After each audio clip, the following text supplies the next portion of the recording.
After 49 games of State League, we finally reach the pinnacle for the women's side of the competition. And today, it's the Basketball TAS High Performance Win taking on the Latrobe Demons. Hello everyone, welcome to BTAS TV, exclusive and live coverage of the State League Grand Finals. Here today at the Elfin Sports Centre, Ron Riggs and Justin Bryan on hand with you here from Elfin. And this is going to be an absolute fantastic game. When these two teams met back in round two, it went down to pretty much the final 20-odd seconds and a very close game with the Basketball TAS High Performance team winning only by a couple of points. And this game certainly will live up to expectations if we have the same similarities from the round two game back in Devonport. We're 2 minutes away from tip-off here, folks. Glad you can join us here on the live stream. Certainly yesterday was a huge day of live streaming with yesterday in the semi-finals. Latrobe got the better of Hobart Phoenix, while BTAS got up over Launceston in their respective semi-finals.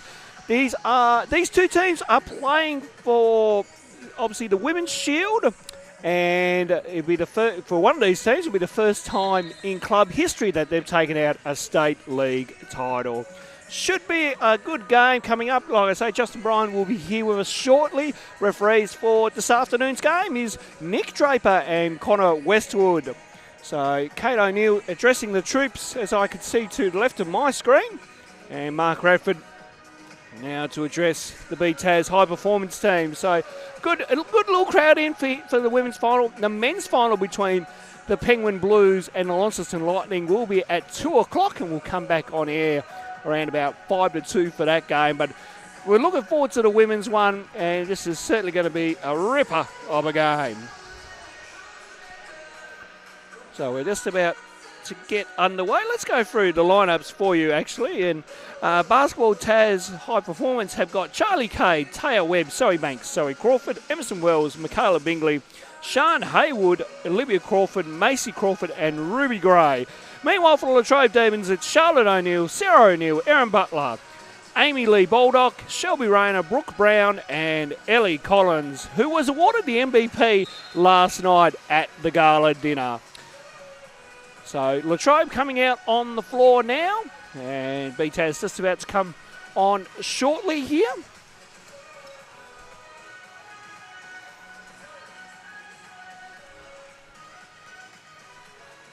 So the Latrobe in the blue strip, as pretty obvious, and the Basketball TAS High Performance team in their yellow strip as well too. We are just about to get set here for a tip-off as we come to you from the Elfin Sports Centre here on a Sunday afternoon. Great to have you with us here by the West Coast Ball Connection YouTube channel. We are underway, and Eddie Collins wins the tip and gets to Brooke Brown for the opening salvo in this game. And that was a well set up play there by Latrobe straight off the bat. Here's Olivia Crawford now. In turn to Wells. Wells driving, looking for options, and now gets one. Bingley for three. Yes! Michaela Bingley opens the scoring account here for the BTAS High Performance team, and they lead it by one early on in his first quarter. Collins now with it, looking to pull up from the free throw, and knocks it down. The MVP, just showing us why she was named MVP this year. So Zoe Crawford coming down the floor here. And as JB now enters the, you might want to turn on JB. So you got three, have you? I must have three. You have three. So there we go. Yep, beauty. Right, so JB's with us now. 4-3's our scoreline as Collins puts up the two. Lovely and gets start. it to go. So Ellie Collins has the opening. She's got 4 of 6 at the moment. Sorry, 4 of 6, sorry. My apologies, JB, as JB has just come in. Yep, sorry, I had to do a canteen run. The lineup out there is tremendous. We've got a good crowd building here at Elfin for what's set to be an action-packed final, Ronnie. Absolutely, JB.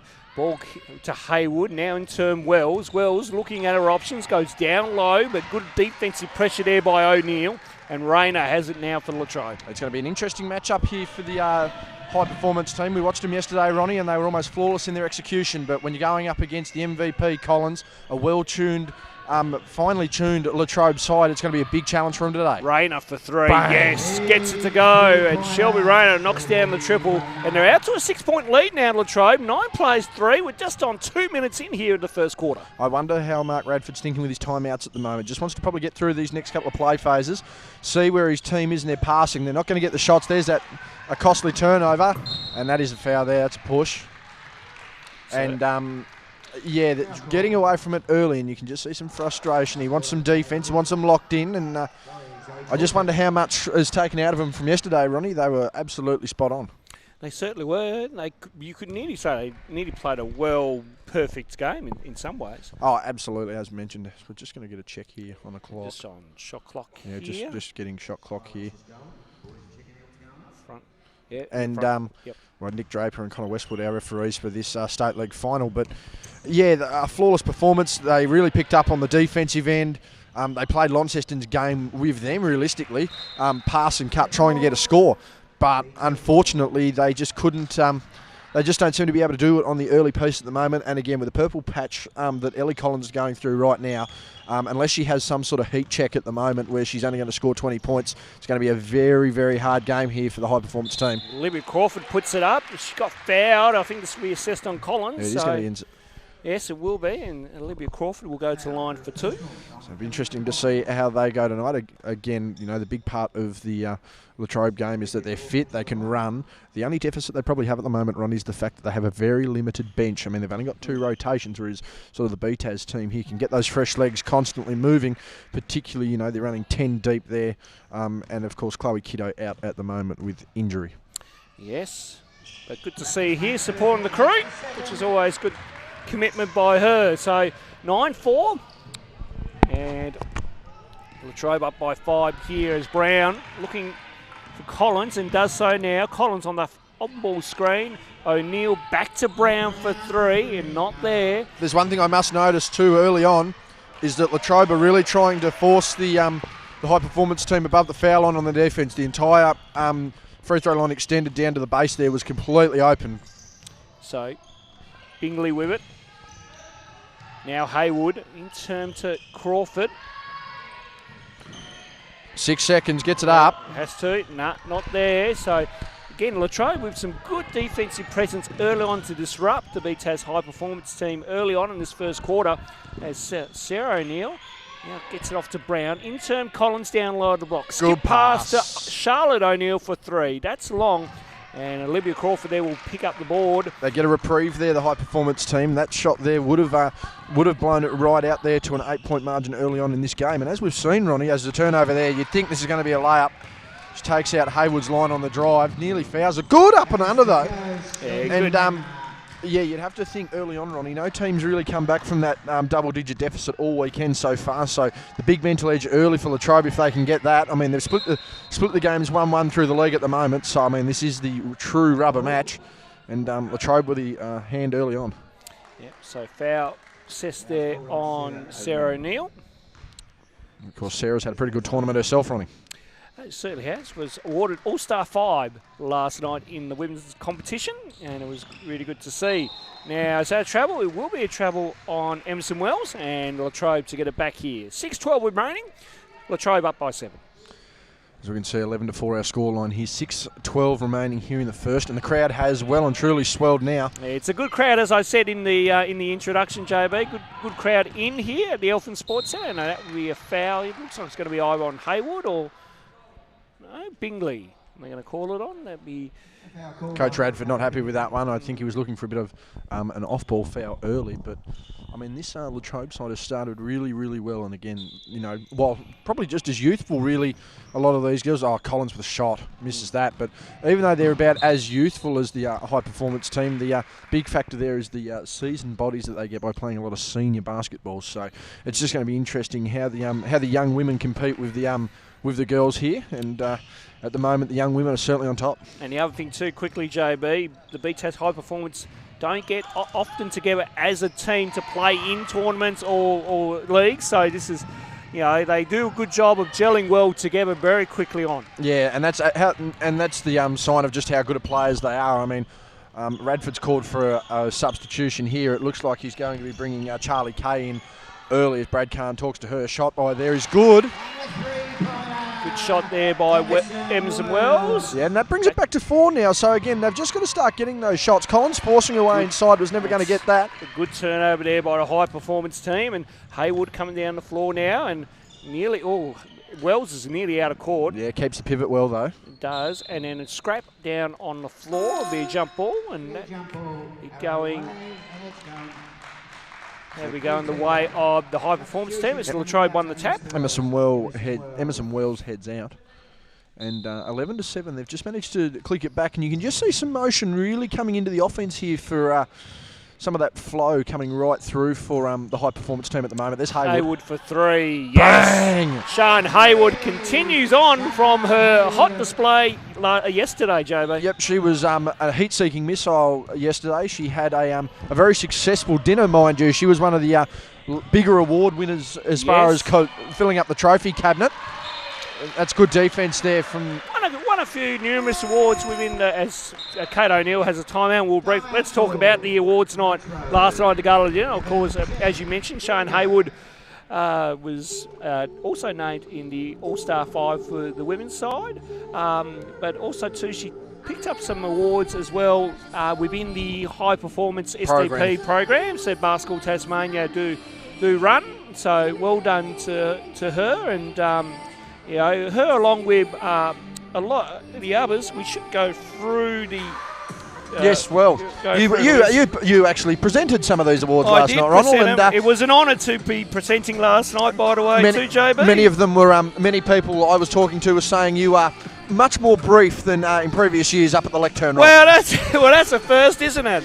I got the clock out to help. It was about 7 minutes total, which was pretty good. And it was a good night. It was a good display, and you've got the award winners with you at the moment. Absolutely. So Ellie Collins was in the All-Star 5, but also named MVP of the women's competition. Taylor Roberts from the Kingborough-Huon Kings, Sarah O'Neill from the Latrobe Demons, Sean Haywood from the BTAS High Performance, and Zoe Crawford, who's on the floor at the moment too now for the BTAS High Performance. She also made it into the women's All-Star 5. And I tell you what, Ronnie, if you actually put that team together and got them competing in the state league in general, I reckon they'd be near unbeatable. But that's a team that in the future you could definitely put together, especially a Tornadoes perspective or a Hobart Chargers perspective, and they'd be a very competitive NBL1 side. Absolutely, JB. There's no doubt about that. NBL1 in 2020 coming at you very soon indeed. O'Neill trapped away there, but Rayner able to help her out. Now Rayner splits through a couple, has to throw up a tough pass. Brooke Brown able to retrieve and goes off glass, couldn't get it to go. Webb with the rebound, seeing her first minutes of the game. Yeah, she's had a couple of good step-ups there, really closed out on the offense there as Haywood takes the 3. Haywood for 3 is short, and bodies flying everywhere. And then foul on the play. And that one will be on Haywood for a hold. Yep. Referee Nick Draper substitution there. Heading out of the game, number 13, Brooke Brown. And heading in, looks to be number 9, Amy Lee Baldock. And some good early rotations. That was a very smart timeout. As mentioned, we didn't mention that in the timeout, Ronnie, but yes, a momentum-cutting timeout there from Kate O'Neill, but it just seems that it probably hasn't helped them as much considering the way the high-performance teams come out defensively here. Yes, no, Mark's made some adjustments here and obviously working their way through. It looks like they're in a little bit of a zone here, JB, as the 2 goes for yeah, I think they're almost trying to run, not necessarily a box and one here, Ronnie, but they're just trying to isolate the fact that they can really rotate their defence out onto O'Neill or Collins at the moment, who have really been the X-factors for this squad early. So Crawford for 3. That one's off as well too. And now there's a foul on the play. It's going to go the way of Latrobe, and that is going to be on Charlie Kay. So again, another early start here in Latrobe, out by 3. But the BTAS High Performance just seem to have a bit of momentum with them, Ronnie, albeit they're not getting the results on the scoreboard. They're really starting to get into their offense, and the defence the last few play phases has been tremendous. It certainly has been, JB. Rayner throws off a tough pass Collins. Collins reeled it in, but run out of real estate, and BTAS to get it back. Yeah, well, they forced that catch too deep for Collins there. You don't mind catching it around the no-charge circle with Ellie because you almost count it as money, but if you're going to catch it behind the backboard on a double team, good luck. So Webb with it now and tries to go to Haywood and does so. Haywood, thinking about her options, has to go to Zoe Crawford. And Crawford puts it to the floor. Goes Nice drive. drive. Webb there to pick up the scraps. She got fouled in the process and will go to the line for 2. Foul's been assessed on Amy Lee Baldock. So it's going to be interesting to see how Webb goes at the foul line. She played a very critical role defensively yesterday, Ronald. She's probably their standout defender. And just one of those players that's able to come on and do her job properly. And I mean, as Mark Radford said yesterday, in his speech, basically, these kids and these girls, these boys that are in these development squads, as she misses the first, are able to play their role no matter where they sit in the team. They can start, they can come off the bench. If they're not selected, they're really progressing through. And again, I think Webb's a perfect example and probably a leading role model for some of the young girls around the state to say that, you don't need to average 30 to be a star player. If you come on and do your role, you'll reap the rewards. Absolutely. I can think of a numerous amount of players off the top of my head with that one. There Rayner tries to dump it into O'Neill. Couldn't get it to go. Now, ball with Crawford as we come down the floor here. Crawford puts it to the floor, pulls up from the elbow, and gets it to go. Good shot there by Zoe Crawford. And the one thing that they're capitalising here and making the most of their stops are the BTAS team. They're able to come down the floor and execute on offence, so they're not wasting their possession by, not making the most of it down the other end. Collins puts it to the floor, dump pass into Baldock, and gets the 2 to go. Yeah, they're not having much success with their passing at the moment, so that dribble penetration was a smart move by Collins, gives them back the lead. Haywood, now Webb. In terms Nearly of Kay, travelled there. Kay in a bit of spot of bobber and a jump ball. Good pressure there by Sarah O'Neill. Good step up, and again, it's just the defensive intensity of this game's just lifted in the last couple of minutes. Inside the final 2 of the quarter, and Latrobe, albeit with a 2-point lead, certainly seemed to be fighting for it. Baldock for the mid-range, not there. Rebound there by Crawford. Crawford up and running here for the high-performance team. Hesitates. Now Bingley open. And just long on that one as Collins pulls down the rebound. Now she's up the floor here looking for her options and decides to go herself. And it was a good option. Ellie Collins knocks down the 3 and she's up to 7 points in the game so far. Just as I was going to say before, the shooting that we have seen on display this weekend, I mean, Penguin took it to another level last night, but the shooting that we've seen from all teams so far, Ronnie, this weekend has been tremendous. And this first quarter is a prime example of that too. And travel there by Michaela Bingley. And Zoe Banks is coming in now, and Zoe Crawford having a breather. See Banks getting, her first minutes here of this grand final. Only a 5-point margin, so it's going to be interesting to see just how they finish out this quarter. Yeah, absolutely. So Collins now pulls up for back-to-back triples, not there. She's got her confidence going here, Collins. You can just see she's up on her toes. Yeah. She's not rocking back on her heels. She's got that swagger going, JB, that's for sure. When you're the MVP and you shoot like that, you're allowed to. Haywood tells you how it is. My word. She knocks down another triple. And that is 6 points for Haywood in this quarter. Haywood by name, Haywood by nature for those who were confused yesterday. The shooting prowess that comes out of that name, no matter the spelling, is tremendous. 3 goes up there. And you can't allow easy offensive rebounds like that, particularly in a side as O'Neill gets some second chance points. You can't allow the offensive rebounds in the grand final. Rebounds win you games. If you're going to concede like that to a side like Latrobe, you're going to be in some trouble. Absolutely. So Banks with it, now kicks it. Oh, Collins and now's that back court. Collins pleaded the case, and Collins wins that one. Can you just, we're just going to do some administrative work here. The iPad, JB, I've just noticed number 6 out on the floor. We don't have her on our team sheet. But we've done well. But we do have the backup iPad That would be Michaela Gibson, I believe, number 6. There we go. So we'll add her into the list. But we'll do that at a quarter time while you're speaking, JB. So Bingley. Now Banks for 3. Yes. She's got her shot on. She had a very quiet day yesterday, Banks.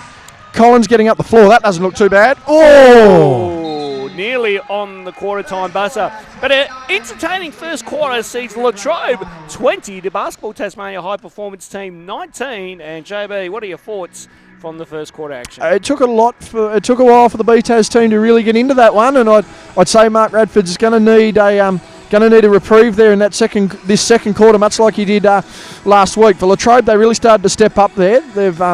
Collins is hitting form. They're getting rebounds, and they're making the extra effort defensively as well now. They're not being pushed off the ball, essentially. The high-performance team, they're constantly stepping up. They're rotating. They're playing some strong defence. However, they're going to need rebounds, and they're going to have to continue to really need to force Latrobe to, again, play either free throw line extended to the 3 or force them below the low block in the bottom defensive box there. So, a very interesting start to the quarter. There's no doubt about that. Interesting start to the game, I should say. And, certainly a mixed bag, so to speak, Ronnie. We had a lot of defensive flow. Then we had some offensive flow. Couple of timeouts there that, albeit didn't seem to be too beneficial in regards to momentum changing. But both sides clearly are locked in and wanting this game, and I think the 1 point margin reflects that at quarter time. It certainly does, JB. So really good first quarter here as we come to you from the Elfman Sports Centre here in Launceston. Sunday afternoon basketball. We're bringing it to you live here by the West Coast Ball Connection channel in company with BTAS TV here, JB. And hasn't it? What fun it has been throughout this weekend. It's been tremendously fun. Going over the main view of the stream yesterday. We're over 500 views on that, and that was a near 6-hour stream, so everyone can go back through and essentially watch the game, which will be good. We've gained some subscribers on that. We've managed to get a statewide audience. We've had some pretty good feedback on it as well, and even had some of the referees and coaches and everyone involved with the game actually come up to us and say they've used it as a coaching tool in a sense, Ronnie, and a learning tool. So, it's having its benefits. We're getting it's getting the job done, and it's just great to cover basketball once again. It certainly is, JB. So, start of the second quarter here about to happen with the BTAS group getting underway, and away we go. So, ball now with Bingley, in turn Haywood, now Webb. As BTAS run a little bit of a set here, looking for the handoff. No. So then a travel violation. So good defensive pressure there by Latrobe to kick us off here in quarter number 2. Yeah, they've just blitzed on the defensive end there, and they needed to as well. They want to get the momentum. They need the ball back in their possession. Look for them to want to come out into a 3-point shot here. I wouldn't be surprised to see Collins roll the basket. So Brown now foul, a quick foul on the play here. It's going to be called on Banks. Yeah, a bit of a hand check there, a bit of a push. Again, we're live from the Elfman Sports Centre on the West Coast Ball Connection in conjunction with Basketball Tasmania, Ronnie. And yes. I don't know, I reckon that ball was going to be... Looked like it was going to go out, but it was well saved. Yeah. Some good athleticism on show here, JB, which is always good to see. Especially at state league level, I'd be very concerned if we were lacking athleticism, albeit occasionally fundamentals as well at this level, Ronnie. Yes, that would be. But meanwhile, we're seeing a good game on hand here so far as Kay with the ball now. Has to go Haywood. Now Webb. Webb puts it to the floor. Gets inside nicely and was fouled. Good drive there by Taya Webb. And she will go to the line for 2. And it looks like it's going to be on Rayner. Webb, probably the most honest player that I've seen all weekend, really, Ronnie. Doesn't need to play outside of herself. Honest defender, honest scorer. Plays her role. She's probably been the cog of this team at the moment. But again, when you've got that size at that age to be able to, play a multitude of roles, still be able to shoot, as she knocks down the free throw there. And that sees the high-performance team take the lead. Ruby Gray coming in. Sian Haywood going to have Breber. So, it's going to be interesting to see just how they run this now, BTAS. They've got some momentum, they've got the lead, they're going to want to maintain it, and if they can pull out a second quarter like they did yesterday, Ronald, they could nearly run away with this game at half-time. Absolutely, and both teams vying for their first state league title as well too, JB. Yes, our previous winners, and I happen to have that on hand as well, our previous winners in the state league have been the Hobart, the Devonport Warriors, I believe it is, Ronnie. Back in 2015. Then you've had Hobart, then you've had Penguin, then you've had Hobart. So, yes, 2 brand new teams a chance at winning this. And, of course, Hobart getting bundled out yesterday in convincing fashion early on by Latrobe. Ellie Collins with 50 in that game. She's sitting at 7 at the moment, so she's going below par of what she's been travelling at. But I think that's going to be the key for the high-performance team. They can't let Collins do what she wants. That's very true. Oh, nearly a walk there by Webb. Now with Bingley here. Now Gray kicks it out. Webb open for 3. Looks good. Doesn't go though. We had a good look at that one there, JB. Right on line with that one. Sarah O'Neill coming down the floor now for the Demons. And O'Neill kicks past here to Brown for the triple. And that one has the same result down from the other end. So Banks grabs the rebound and up she comes up over the floor. Good effort there on the glass by Banks.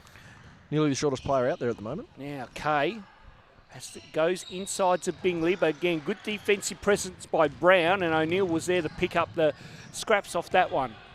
So O'Neill now works through, he's trying to go baseline, or she'll have to come back around, looking for that pick and roll action, doesn't get it, goes herself, but then Bulldog there for the O board and gets the 2 off the putback. And again, offensive rebounds at the moment are going to hurt BTAS in the long run here. About the only deficit of their game at the moment has been their defensive rebounding. You just can't concede second chance and second opportunities to this Latrobe side. So Banks for another 3, doesn't go, and then Baldock and Collins fighting over that rebound, and Collins finally gets it. Now Rayner, as she'll come down the floor. 2.5 minutes played here in the second quarter. Latrobe is up by 1, 22-21. Brown inside, back to Baldock, mid-range, not there, own board, and then she got fouled.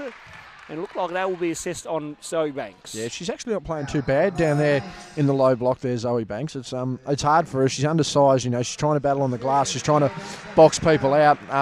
She's put in a real effort there. Unfortunately, picked up some fouls, and will come to the bench as a result. But I thought she was pretty hard done by there, Zoe. And Baldock makes that mid-range, and Latrobe out to a 3-point lead. So that is Ruby Gray coming down the floor now. The ball getting through sets of hands. Now Bingley decides to go for 3. Doesn't get the roll here. The rims can be friendly to you sometimes at the Elfin Sports Centre, or they can be very harsh to you. Now Brown goes, good drive, a good kick out to Baldock, and Baldock with back-to-back baskets, and Mark Radford needs to talk it over with his troops. They're down by 5 now, 26-21, and Latrobe on a little run here in this second quarter. And going against convention, Ronnie, I mean, as many people know, the numbers and the stats and the charts and all this crap people analyse basketball with in that aspect, don't rate the mid-range game anymore. Well, the thing Latrobe is killing them with at the moment is penetration, dribble and kicking out to a mid-range jump shot. So anyone that's going to sit here and tell me that doesn't work anymore, obviously must have rocks in their head, or, must be blindfolded like our friend Hugh King was halfway through the game yesterday with his headband. And that's honestly what's killing them at the moment. They're able to step up on the drive, and they're forcing them outside of the. They're really forcing them outside, so to speak, on the perimeter. But they're not allowing. They're not closing out the mid-range. So, they're just going to keep killing them from there, and that will get them the win at this point, which is surprising, really. Their top scorer at the moment, number 9 for Latrobe, is Baldock. So it's even Collins isn't needing to lead the scoring at this point, albeit she's having a valued contribution. So that's probably another thing I'd say that BTAS weren't really preparing for either, is the fact that the shared workload and the expectation that Collins was going to be doing a majority of the work just isn't there. So play restarts as Bingley with it now. Ruby Gray had it, and then back to Olivia Crawford. Crawford looking for options, and now goes to Wells. Wells has to kick it out. Here's Bingley on cue. Wells for the corner 3. Yes. Good shot there by Wells. Just able to get outside. That brings it back to 2. But now the question is, can we get a stop on the defensive rebound here for the high-performance team? So Brown in the corner there, looking for Collins. Now she's triple-teamed. Now Brown for 3, and gets a response of her own in kind. There we go. Penetration, dribble, and a kick up for the shot. That one happened to be a 3-pointer. But again, BTAS just need to close out on that. So ball getting moved around here now by the high-performance group, as ball's now with Bingley. Now Kay puts it to the floor, one-on-one with O'Neill, has to retrieve out. Ball inside to Olivia Crawford. Good block. Good defensive play there by Brown as she swatted that one away. Collins coming down the floor now here for the Demons. Goes to O'Neill on that famous backdoor transition. Oh. Now, there's a foul on Michaela Bingley for the block, and Baldock nearly got the 2 to go in for that one, JB. Well, there was a lot of contact there. You could hear the thud from up here at our commentary position to 20, 30 metres away, Ronnie. That was a big contested shot. Heading in there is Shana Haywood. Heading out is number 29, Michaela Bingley.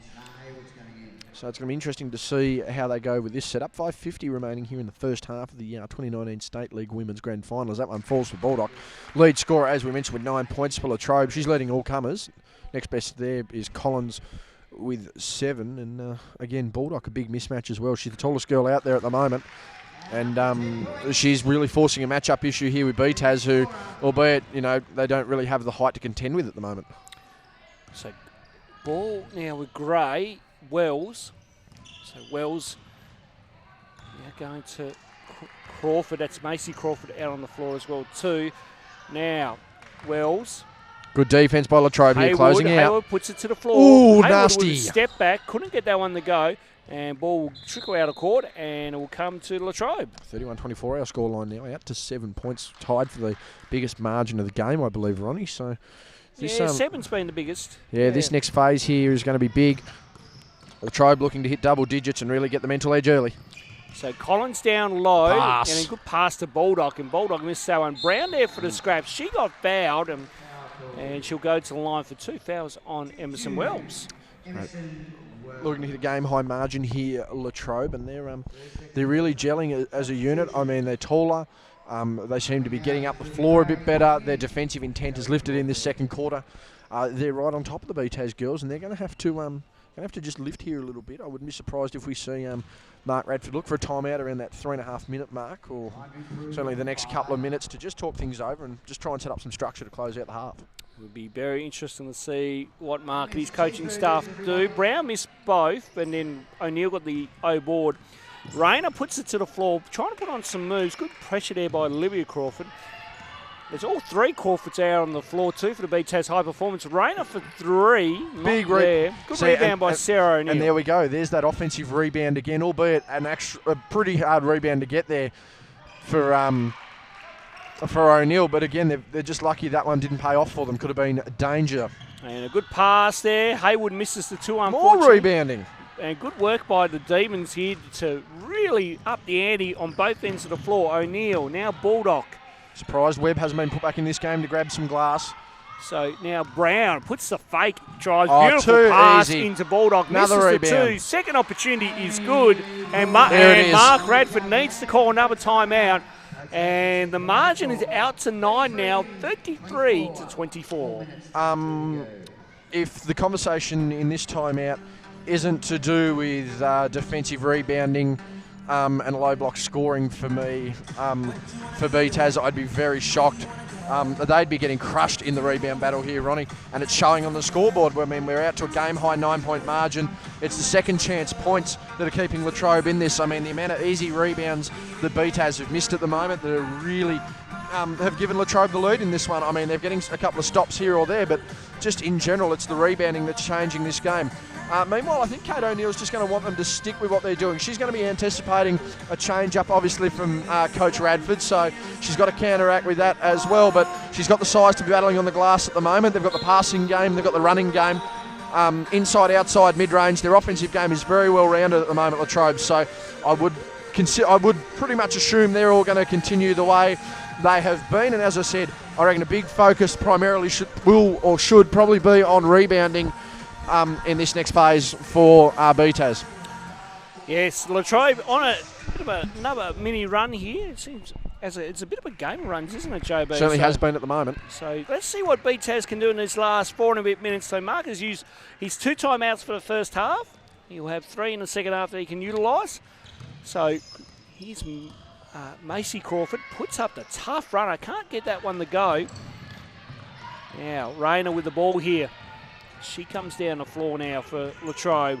Gets through a couple and then goes up. And some good, was cleaned upstairs by Zoe Crawford.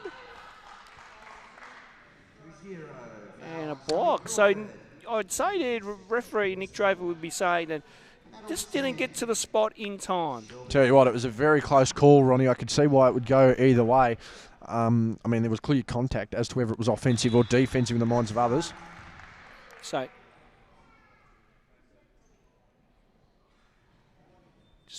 we're just trying to peek into that there, Joe. Do you get what? Yeah, I think Nick, what referee Draper was on about. Might have been. I don't know if there was a quiet word about something. Yeah, I believe he was. I believe he just warned Coach Radford not to call across the court, and basically I believe he's obviously questioned his decision and called across the court, and referee Draper's just simply gone over and said, look, don't call across the court. That's a clear contact foul there. And Zoe Crawford drives down the other end. She gets fouled, and it's going to be on Brooke Brown. So That'd be her first as well too. Nearly every Latrobe player on one foul, bar 2 players. yeah, just wanting to be reasonably physical there. The only player not to get a foul at the moment. Number Gibson 4 is and O'Neill. O'Neill and Gibson. So, but ironically, the only players not to score either, Ronnie. Very true. There you go. No score and no foul. Interesting. As Crawford makes the basket there. But just to finish that point there with Coach Radford, he's been given a warning, so if he's going to do that again, I reckon there's going to be a technical foul. So turnover there by the Demons, and Macy Crawford come down the floor now here. Good hands by Collins. Yeah, Collins with some good defensive pressure. Ball out to Olivia Crawford. Now in turn Haywood. Haywood now Wells. Now to Zoe Crawford. We have to mention their first name because there's 3 Crawfords out on the floor here, folks. As Macy Crawford puts it to the floor, she gets fouled. Now, they're going to wave that away. The Kurt on the floor. Now, is this going to be on O'Neill? No, they're going to call it on Brooke Brown, and that will be Brown's second. That is that's the 3rd team foul for Latrobe. Ironically, their BTAS they're in foul trouble themselves. So I wouldn't be surprised if we see the Latrobe team on their next play wanting to get down low, utilise their size. Haywood that's a big from shot. Penguin, not there. That was complete air, but she gave it a good hard crack. Hey, that was I think that was in hope. I actually don't think she realised the shot clock there either. On about 11 seconds on that one. Yeah, it's a very quick, fiery 3 that she took, but nonetheless, It was interesting. if you got to go for it, go for it. Yeah, well that's it. 3:09 remaining. So Latrobe to inbounded here. That's where, yes, we got just on 3 to go here in the second.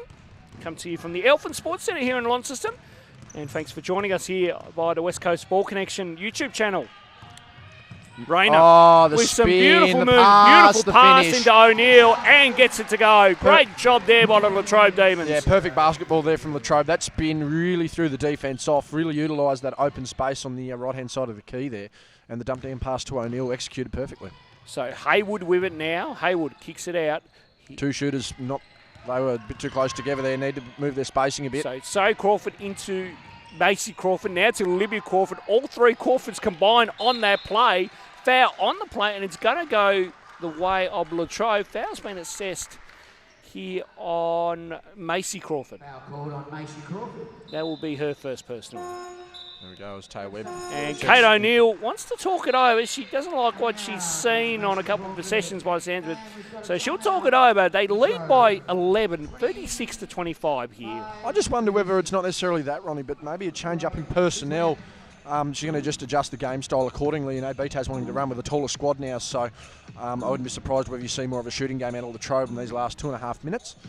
But again, Coach Radford, I think, is just going to want the girls to lock in defensively there a bit. I mean, that blind spin there by Rayner shouldn't occur, and when she does blind turn, she shouldn't be turning into an absolutely open lane for an easy dump down pass, especially when Sarah O'Neill's going to be trailing in behind us. So it'll be interesting to see how they go, and if I'm not mistaken, that would be Amanda Haywood down there as a team manager. She was Volunteer of the Year, I believe. She was, and well-deserved Volunteer of the Year too to Amanda Haywood. A lovely lady on and off the court. She does a great job in helping all our state and junior country cup teams as well too, and our FDP athletes as well too, being a team manager, preparing a lot of food for our kids and just working on bookings and all that kind of stuff. She does a tremendous job around the state and also too in our hometown of Penguin as well too. She does some great stuff there for the Penguin Basketball Association too as well. So well done to Amanda Haywood. Yeah,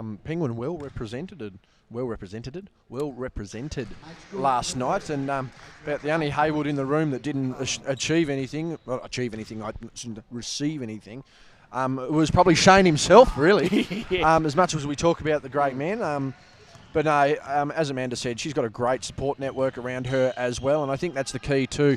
With all the volunteers, around basketball, it's the support networks around them to be able to do what they want to do and achieve what they want to achieve, Ronnie.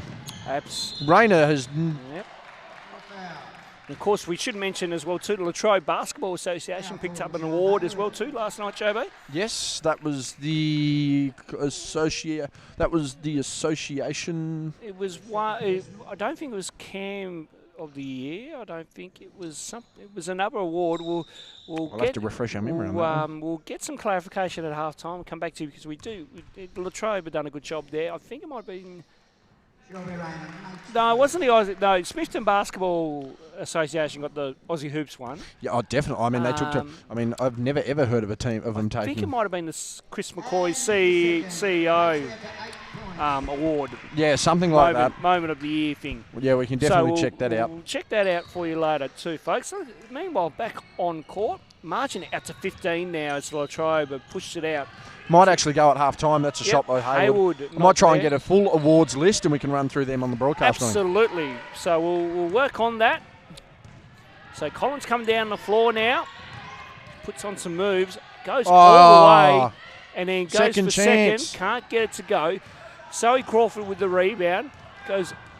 Got two in support. Goes Haywood. Now back to Zoe Crawford. And that's a good close out there by Latrobe. Now Olivia Crawford. Intern Wells. Now here's Webb.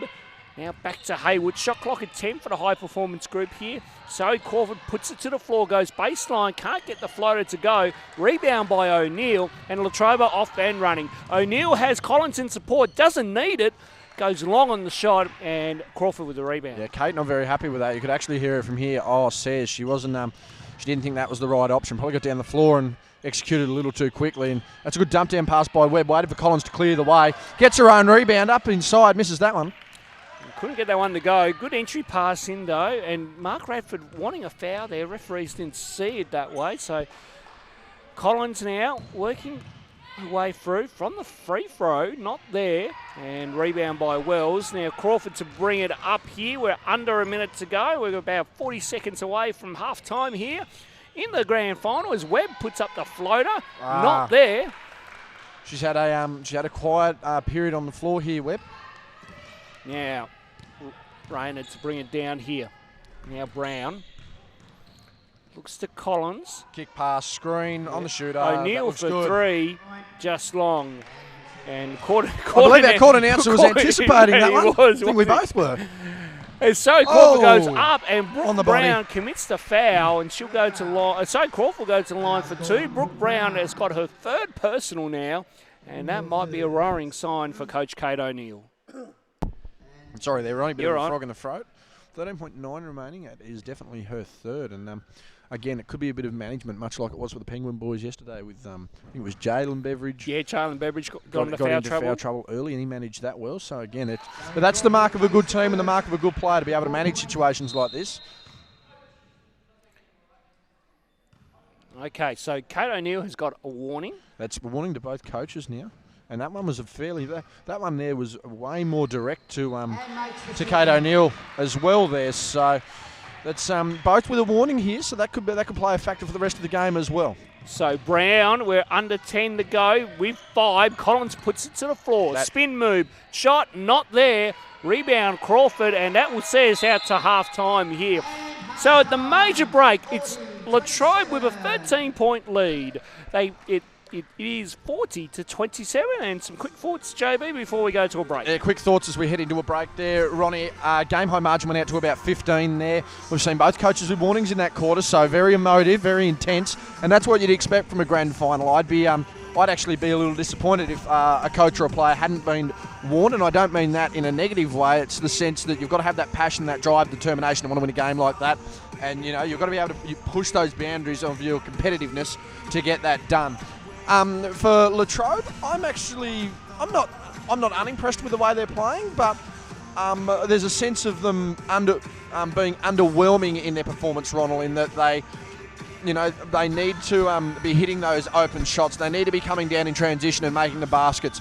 It's all well and good for their second chance points at the moment, but I can just sense that, they probably should be out to almost a 20-point lead here at the moment. Meanwhile, for BTAS, again, it has been a battle on the glass for them, and that's what they're really struggling with. They're going to need to win this battle in the second half. They're down 13, and to outscore your opponents by 13 for an entire half when you've only managed 27, that's a pretty big call in itself. So it'll be interesting to see how they lift. Haywood's had a very quiet shooting afternoon at the moment. The Crawford girls are slowly working into it. Charlie Kay slowly working into it. Emerson Wells slowly working into it. And again, it is a who's who on that list as well. So look for them to want to, take a breather, want to try and click here. And, it'll be an interesting second half. All right, the thoughts there from JB. We'll get JB on to the investigation side of things of the award winners, and we'll speak about some of the award winners throughout the broadcast today as well too. So, scores here at halftime. Latrobe 40, Basketball Tasmania High Performance Group 27. We'll take a break and then we'll be back with the second half right after this. Stay tuned here on the West Coast Ball Connection YouTube channel.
We are back here, third quarter action about to begin here.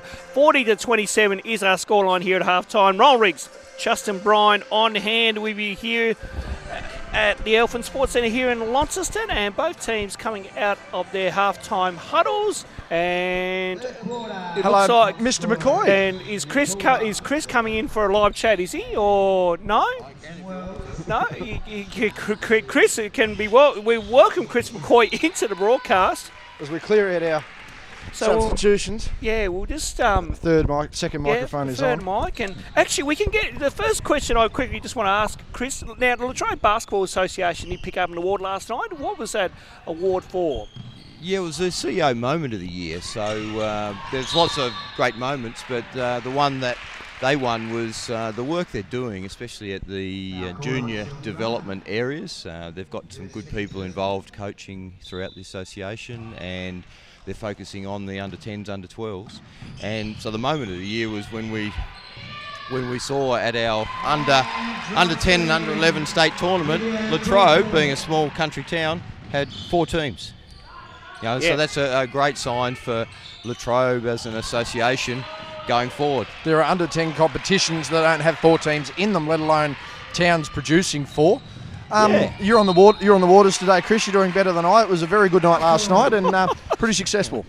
Yeah, well, I think it was a great night. People there all had a great time, and it was a good crowd, having 190 people there. So I'm glad you enjoyed yourself as well. Very much so. What have you thought of the action early on in this one?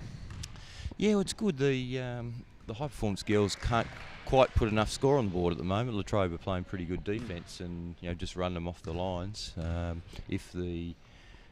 the high performance girls to get close, I think they needed to really shoot the lights out from 3, and they did that yesterday. I'd say in the second half maybe they put a bit more pressure on the back court and play a little bit more up and down, helter-skelter. I think that's probably their way to go. It's 10 points. It's not that much. They're still in it. If they can make shots like this here, they'll be right in the game. Battling on the rebounds as well has been a big factor for them. And what's it mean to have a high-performance team coming through in the State League, Chris, and be making grand finals? I mean, a massive boost, obviously, to the way the program's going. Yeah, it is, but it's really about the experience for these girls. So trying to put them in game situations where they have to make decisions under pressure, and a grand final of a state league with a crowd and on the big stage is that perfect experience for them to perform under pressure. Stay with us, Chris. We'd love to get your comments throughout the game, or even this quarter with us as ball goes up here, and the 2 goes there for Zoe Crawford, and this is back to a 6-point ball game now, and the high performance team coming out here with a good start in the first 1.5 minutes here, and a turnover by Latrobe sees the high performance team get it back. Yeah, that ball's gone straight down the alleyway, and I wouldn't be surprised to see Kate O'Neill take a timeout very, very soon, because even though they're down the momentum, certainly on the side of the high performance team, and spreading their scoring load, getting onto the defensive end and getting on the glass, as we highlighted, something they really had to do going into this second half, and they've really stepped up early. So Haywood with the ball here now in turn to Wells, down to Libya Crawford. Good pressure there by the Demons. Collins able to pick that one up and gets moving. Good defence by Haywood, but Collins equal to it. Now Collins goes solo, never a good option. Bulldog loses that one. Last touch by Crawford, and Latrobe to get it back. Good crowd in early as well, Chris, albeit on a Sunday afternoon. It's created a great atmosphere early on. Yeah, I think it's a nice, healthy crowd, and as the next game gets closer, there'll be a lot of people coming, especially with the Launceston Lightning in it, and the Penguin men always get a great following as well. The Penguin men putting on a hell of a performance yesterday. Do you think they can do it again, or is it going to be a pretty big ask against what is a very talented and deep Launceston lineup? Yeah, it'll be a big ask, but they've got the talent, and they're ballers. They get after it, and they had 6 yesterday due to their injury woes. They have 7 today with Fraser Eaton coming back. But yesterday it was they went in with the mindset of we're here to play. We're going to play as hard as we can. We're going to leave it all out on the floor, and they shot the lights out and played really well. So if they do that again today, I expect it'll be a really high-class game in the men's coming up. I'm looking forward to it. Both undefeated through the competition. Foul called on Bulldog there. That will be her second foul for the game. So Crawford brings it down to the high performance group. Just on 2.5 minutes here. Quarter number 3 as we come to you from the Elfin Sports Centre here in Launceston. Royal Riggs, Justin Bryan and Chris McCoy, our guest commentator here in the third quarter for you. Jump ball there as Ellie Collins played some good defence there to hold that one up on the Zoe Crawford drive. It's been interesting to see just what they come out with here, the Demons, whether they want to sort of kick and drive as they have been or work inside as well. So we'll see how this plays out. So Rayner down low to Collins. Collins will look to back it down. Nice pass into Gibson and gets the 2. So back out to 8 here as Zoe Crawford looks around. Now goes to Wells. She'll get it back. Off to Olivia Crawford. Just a little bit of handoff action happening here for the high performance group as Crawford, good pass, good pass fake there. Couldn't get that shot to go there for Wells. Collins pulls down the rebound and the MVP is off and running. She's got 1 to beat in Haywood. Haywood goes down and it'll be foul assist on her. And Ellie Collins to go to the line for 2. That one it's going to be on Webb. So Webb coming in from the side there on that last play. Yeah, probably just took the charge out of the equation there, unfortunately, for Haywood there. Probably would have seen them with the ball on the return, nonetheless. Collins having a very underwhelming game so far, Ronald, I think, by her standards at the moment. Again, when you're going through averaging 50 almost, it's certainly very hard to maintain that, but the high-performance team's done a pretty good job of limiting her. So Crawford coming down the floor here now, has to kick it out to Webb. Radford shouting out the instructions, and Radford heavily involved in this game so far as well too from the sidelines. Radford wanting something there from the referees, not getting it, and now BTAS to get it back on the alternative possession. Oh, Chris, I was going to say, Rad a very passionate coach at times, but you always got to be pleased with what energy he brings to the high performance groups. Yeah, absolutely. He's our best coach in the state. He's in the #1 role, and he has the knowledge and the passion, and so he doesn't come out here and relax. He's out here, and this means everything to him. And so he puts everything into it. I think he might have picked up a warning earlier in the game, as both coaches have. But they're playing for the state title. And of course, yes, Chris, both teams, as the score goes down there for O'Neill. Both teams playing for their first state league title, so whoever wins get their first one. Yeah, that's right. I was just looking at the Shield now. So this is year 6, and we've got Penguin women on there twice, and we've got Phoenix women on there twice, and then Devonport. So it's nice to get a new name on there. Absolutely. Wells going for 3. That's from deep. That was long. Rayner with the rebound. Now we have some news on Shelby Rayner as well too over the last couple of hours, JB. I'll share that with you at a later point in the game. There we go. Breaking news. Breaking news as I was scrolling through my phone at half time very quickly. Turnover made as Haywood now has it and comes down the floor here for the high performance group. Pass in the Webb. Now Crawford for 3. Sorry, my apologies, folks. Webb pulled down the rebound. Now Zoe Crawford here. And you must be happy to see on the Shield there, Chris, the constant spread across the state of teams getting into it shows that the balance is right across the state.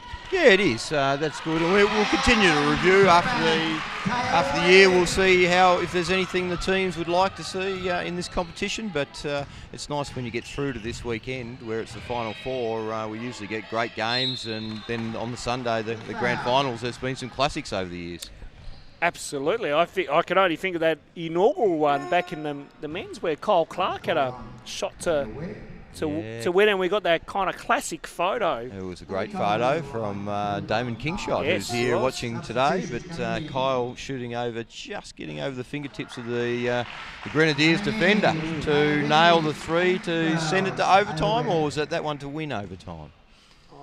If it was the grand final, it'd be OT because Grenadiers won the first men's one. I was looking at the trophy earlier. So it would have been OT. Right. It would have been to send it over to a time where the Grenadiers held sway just. Yes. And of course, we'll touch on more in the men's final, Chris, but obviously we've renamed the men's shield the Tim Leadham Shield in honour of Tim Leadham, who of course passed away late last week. Yeah, that was very sad for the basketball community, as Tim was a great contributor to our sport throughout the state and on many levels. I was very fortunate to be able to catch up with Tim a few weeks ago before his sad passing, and it was a good chance to have a chat about basketball and life, and offer him the chance to, if he'd like to see his name on the Shield, which he obviously jumped at. He's passionate about the state league competition. He was one of the driving forces in ensuring that we started it back in 2014. Driving kick there, BTAS. So Wells putting that one up there, JB. She couldn't get that to go. As Rayner comes down the floor now, 3 and a bit, near 3.5 to play here. This quarter's flown. This quarter has flown by. Absolutely. Every time we talk with CEO Chris McCoy, it always flies by as Rayner knocks down the 2. And the team behind comes back too, so it makes for an interesting This is game. a good omen, Chris, I reckon. So you're going to hang around to make sure that the state team gets over the line here? I'll get them back in touch, and then I'll leave it to you guys. Sounds good. Chris Can't McCoy, do all the work, he says. Chris McCoy here with us in this third quarter for special comments. Great to have our CEO here with us today, and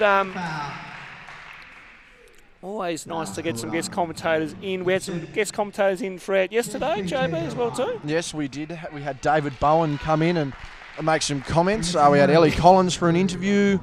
We had Chris, obviously. I'm trying to think who else we might have? We managed to get some on-court interviews as well. Yeah, we got post-game interviews. Yeah, we managed to stretch the broadcast a little bit, which has been good. Yeah. Any potential Chargers TV guest commentators there in that mix? Swing David Bowen into action at some stage, or just maybe a special comment here? I would say that David Bowen gave me some choice advice about randomly inviting him in on commentary yesterday. So Buckley's and none of our chances of that one, I think, okay, Chris. But if we weren't sure on a call, if we really weren't sure on a call, and something I couldn't explain on air, then we would quickly get David. We'll get David over here to explain. Utilising our resosuses, as yes. they say. Very good. Very good. Absolutely. So yes, we tread carefully, Chris, in our broadcast coverage. As Rayner puts it to the floor now with the running shot, lovely gets shot. it to go, and Shelby Rayner just keeps this lead out to a bit of a 9-point buffer here at the moment. 2:40 remaining here in the third quarter. Capabilities on both sides of the body there, Rayner. So Wells now back in turn. Webb has to go to now Crawford.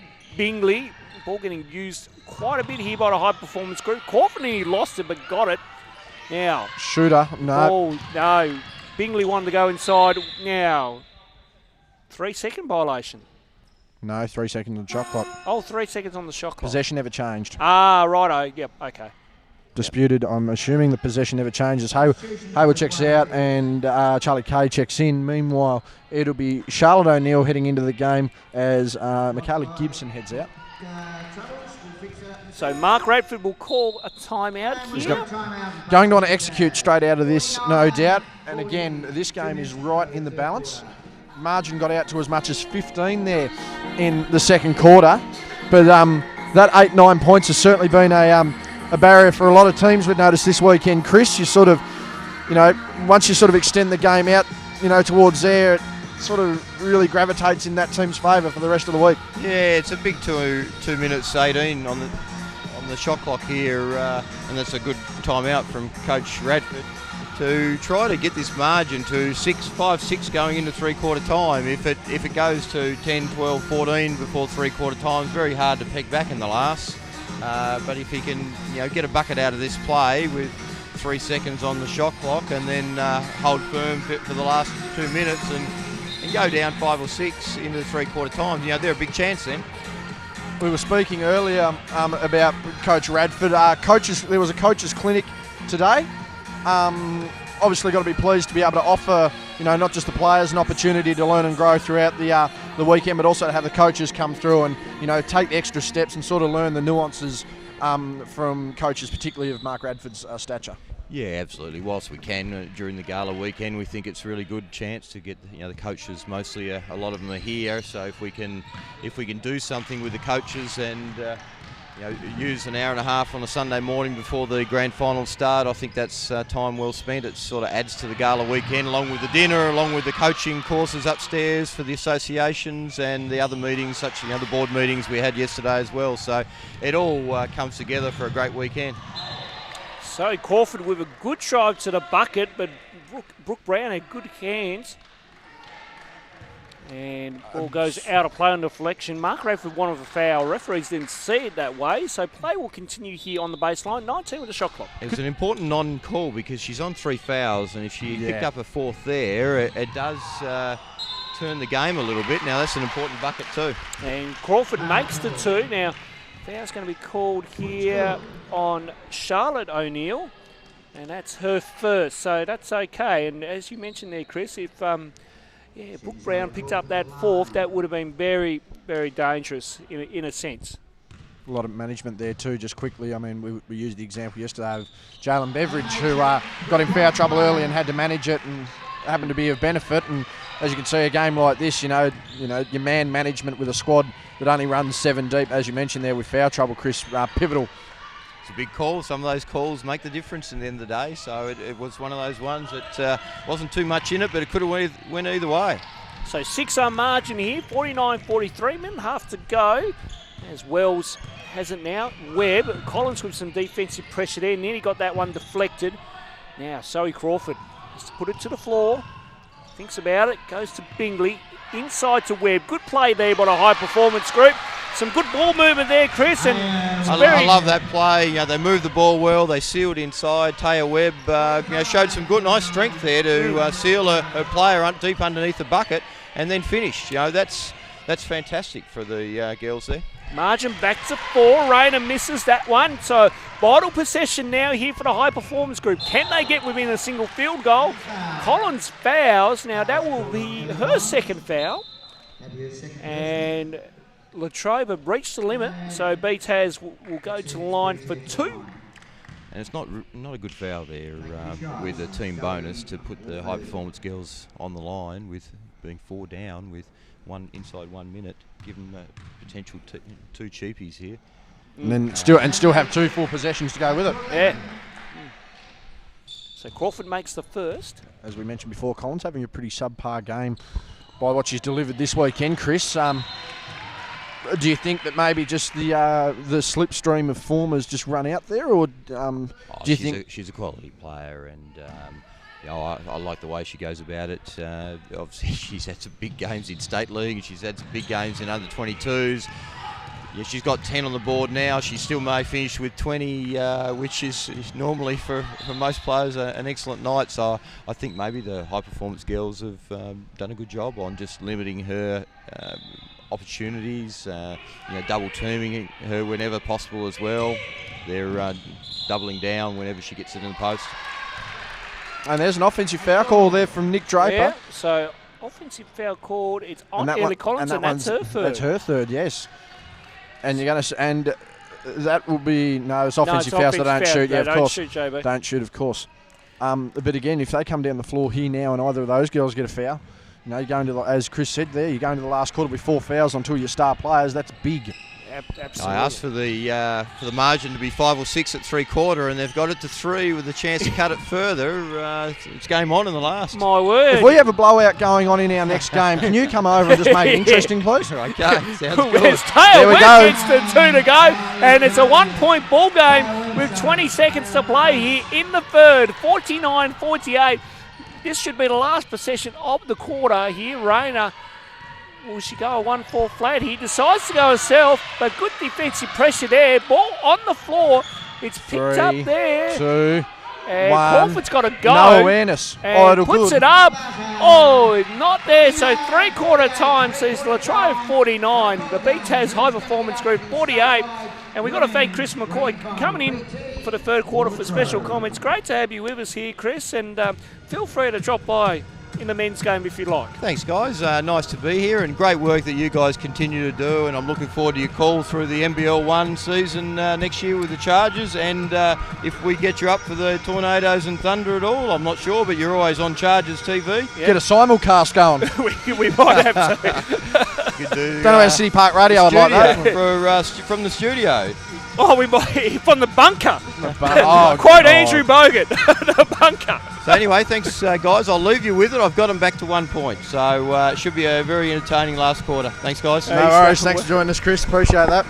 Chris McCoy, Basketball Tasmania CEO, joining us here in special comments. Great to have Chris with us for 3/4 time, and well, geez, he's done it again, hasn't he? I don't like last week. Not last week. Yesterday it happened where the margin got cut down, and same things happen here. Your thoughts in the third quarter, and JB? He's just going to saunter off into the abyss. Very happy with what he's done. Are they the awards? Yep, cheers. Thank you very much. So, 3/4 time, just quickly. This is going to be a massive last quarter. 49-48, as you mentioned. This one's back to 1. You're potentially going to have the foul issues there for Latrobe. They've got a good scoring spread, but they're going to need their stars to step up. Meanwhile, BTAS just need to keep their form. They've got to keep their execution going. They've got their plays down pat here. They've got the frustration of Latrobe in their favour as well. Ronnie, we're in for a hectic finish. Absolutely. Now, Kate O'Neill having a bit of a word here with referee Nick Draper. So, Kate O'Neill working the referees over, as any coach would in a grand final, obviously, because it's all mind games and you're trying to get your way at some points in the game. So, no, nothing new there, folks, and we're going to have a quick look at some of the award winners here before the start of the fourth. Yep, so this is the Brett Smith that we actually had Brett Smith's rundown from last night. Oh, we do too. So our Cam of the Year presented by Annette Lutwich was the Launceston Basketball Association. Again, CEO award of the year was the Latrobe Basketball Association for their work at under 10 level, sending 4 teams to a state tournament. Just quickly, we had our senior referee, which is ironically Nick Draper, who is out there at the moment for his outstanding commitment to state-based development programs, excellent performance at NBL1 matches as an official. And again, you can see why when he's in a grand final like this and delivering and controlling the game, why he'd win such an award. As we continue on, we've got a couple of turnpikes there to get through. Our junior referee of the year was Micah Jewell. We saw him as a reserve, or he actually refereed the under-22s, and I believe he was a reserve yesterday. So he managed to win an award. Our inclusion athlete of the year went to Josh Cleary for his massive effort there as captain of the Tassie Ivor Burge men's team, bronze medal at the Ivor Burge Championship, and captain of the Australian Boomerangs. So a massive achievement for him, and probably the most unsung achievement of any athlete in Tassie this year. Our Hall Northup technical official was Marie French. Marie handing us this list and winning the award. Our senior athlete of the year went to Jacob Richards. And of course he was pretty chuffed with his award there. Many asking why his father Darren wasn't live streaming the awards there, as Collins is going to go to the line. Our admin junior coach of the year went to Daniel Saville. He was pretty chuffed and he's working his way up the ranks. Senior coach of the year went to Mao Beveridge, and I mean, the way he coached those Penguin boys yesterday, Ronnie, you can give it to him off that. Admin of the year, that one went to Christy Probert. She wasn't in attendance, but well done to Christy. Volunteer of the year, as we mentioned, Amanda Haywood for her tremendous work across the league. Smithton Basketball Association with their Aussie Hoops Centre setting up. They did very, very well there. They won, as I mentioned, the Aussie Hoops Centre of the Year. Our media partner winner was the Advocate, and the Anthony Stewart Basketball Personality of the Year award winner was Brent Costello for his work. It says here, Win TV coverage of the NBL Blitz.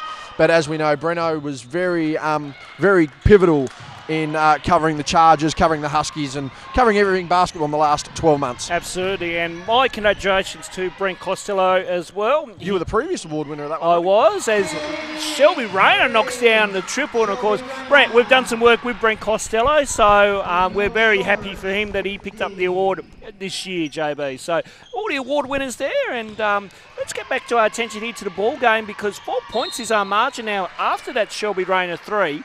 And that one's going to be on O'Neill. That'll be her second. So foul on the play. And speaking of Shelby Rayner, we're just going to quickly dive into some news here. This is exactly what I think this was hot off the press apparently. So California Baptist U. Yes, so she'll join Trey Armstrong, who currently plays in the men's side over there. So some big news there with Shelby Rayner going to college, which is fantastic news for her. Well, you've only got to see the way she's been playing today. You know, she's got both sides of the body down pat.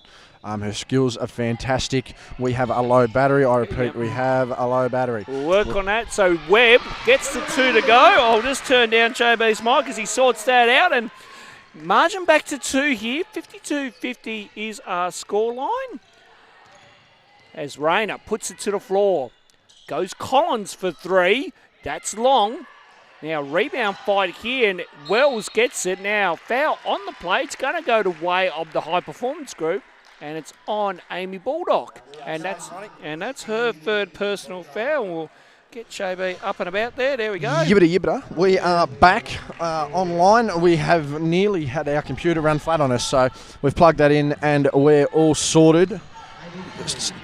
Defensive effort there from Webb, gets it away, and she stepped out of bounds. Out of bounds, yes. It's the cream kind of lines here at the Elfin Sports Centre. There are a few lines around, so yes, the cream line, as you'll see on your screen. Back to 2 points now, Ronnie. Yes, 52-50. It's Rayner.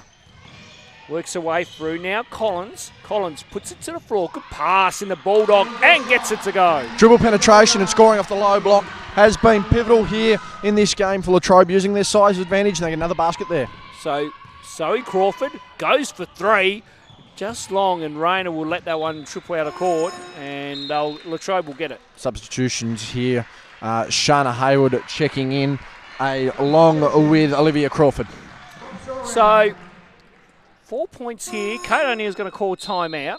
So what are we thinking here? I mean, 2.5 minutes into this last quarter, 4 points. It's you kind of feel feel a bit of nerves here for Latrobe, just trying to see if they can hold on.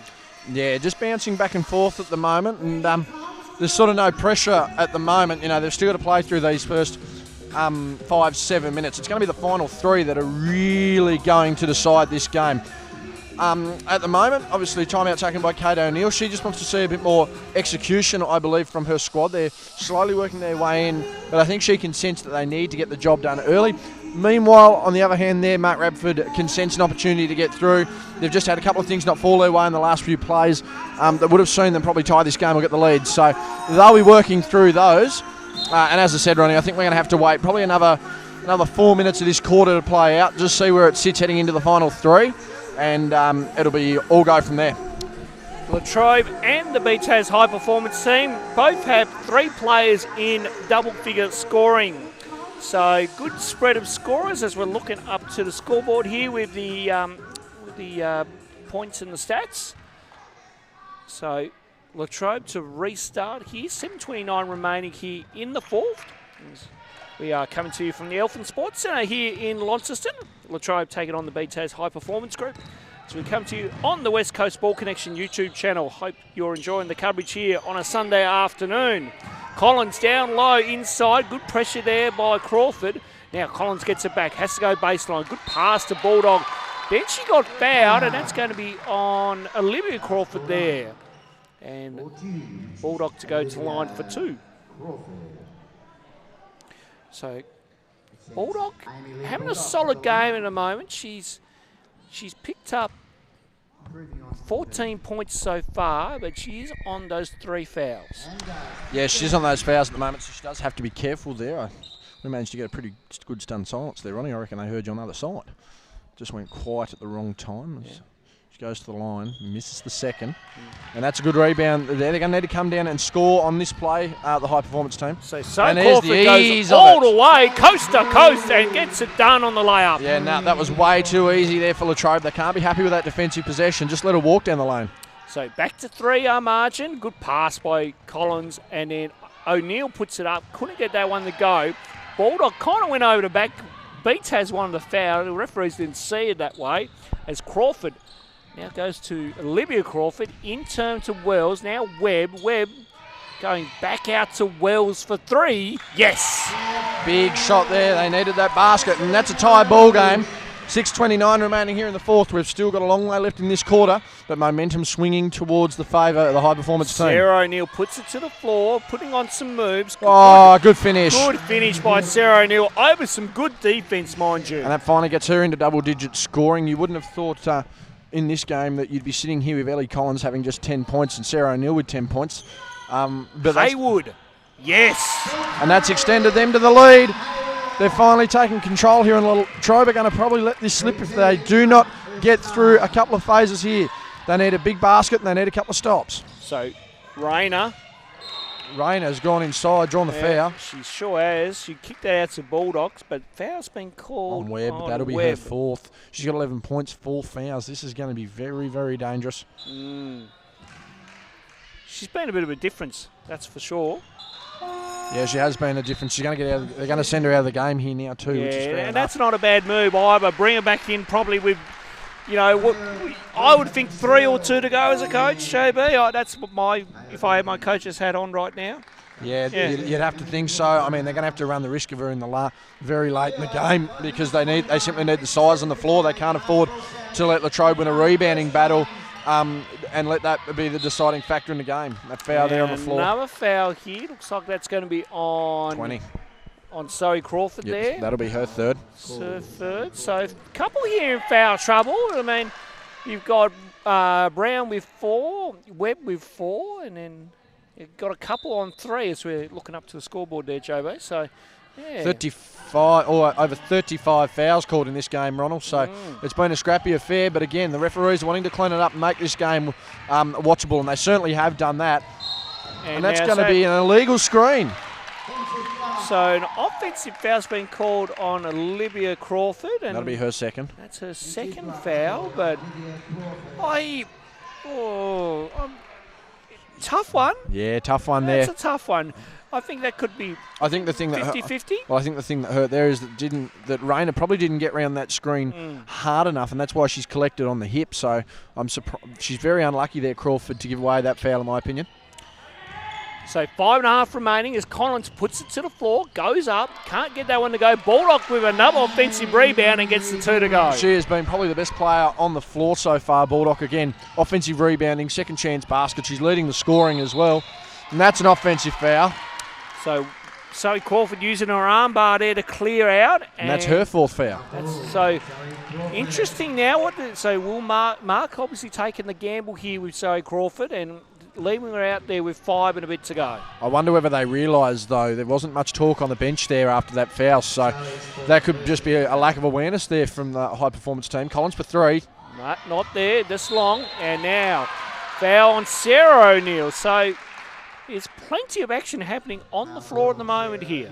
Yeah, fair bit going on. We're halfway through the last quarter here, 59-58, and I think Kate O'Neill's just she's biding her time here. I don't know if she wants a timeout or a substitution. She still has 2 timeouts up her sleeve, but yes, it's very strategic how you take those timeouts as well too, JB. Crawford, now Wells.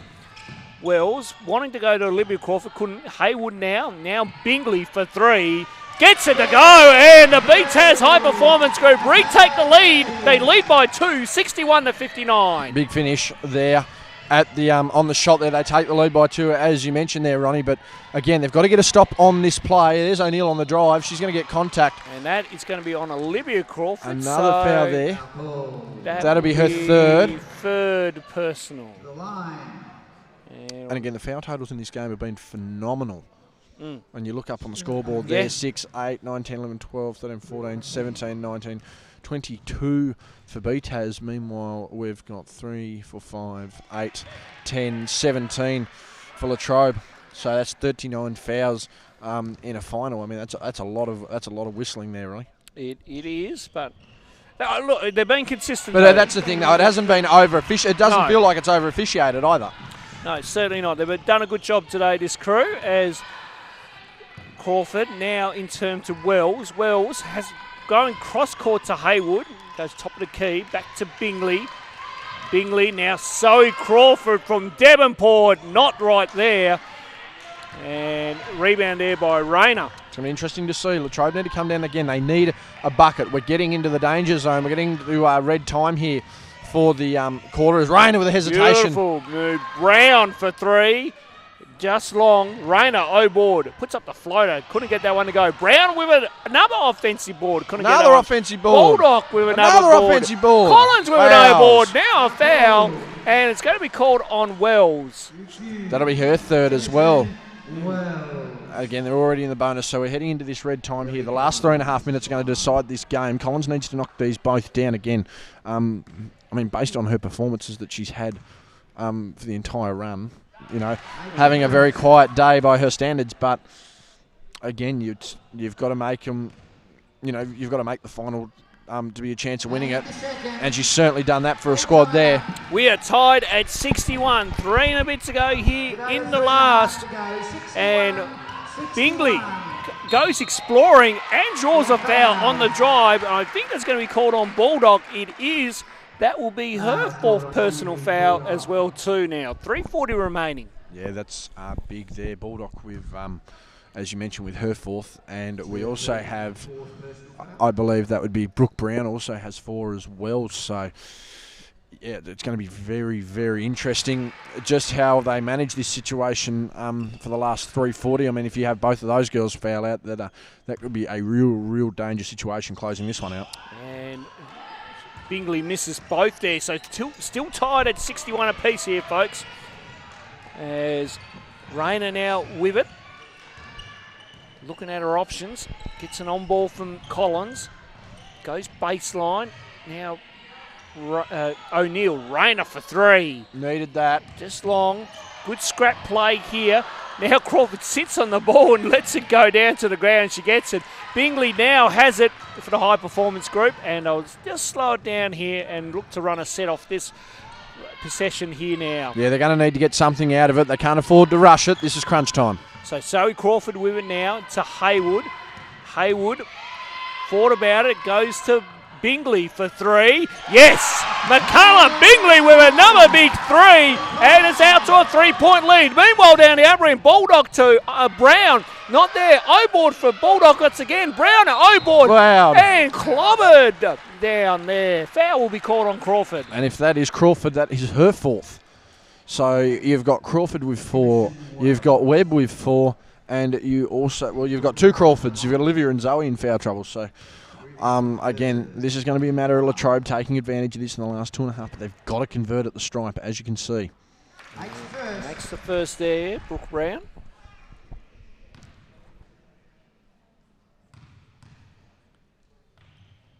Makes the second.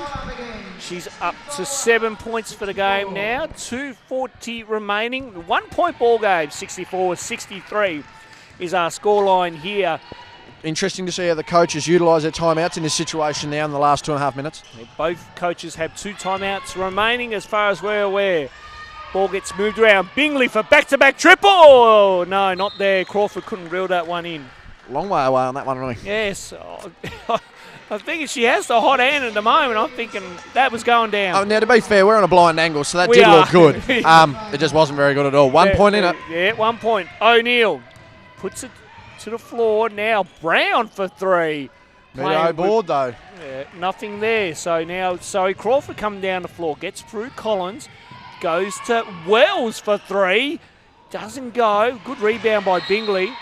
But she runned out of the room, and she's claiming that Rayner fouled her. Nothing there. Everyone pleading their case to referee Connor Westwood. Nothing happening on either end. We are in stoppage time, by the way, so every ball right now, out of bounds, shot, you name it, the clock is going to stop. So let's just see how this one plays out and who can use the time the best. Rayner with the fake. Now for the 3. Didn't look good. Just long. Ball goes, well kept in there by Zoe Crawford. And now the high performance group need to get it over, but good defensive pressure by Collins, but then Collins fouled. And That'll be her will fourth as well. Her 4th personal. So, and now we've gone to the team limit. And they go to the line. So that's 3 players on either side in foul trouble. They're going to need to maintain themselves. I mean, we could be heading to overtime, Ron. The last thing you need to do is have players fouling out in the crunch situation. Absolutely, JB. Tell you what, though, it is dead silent in here. It is.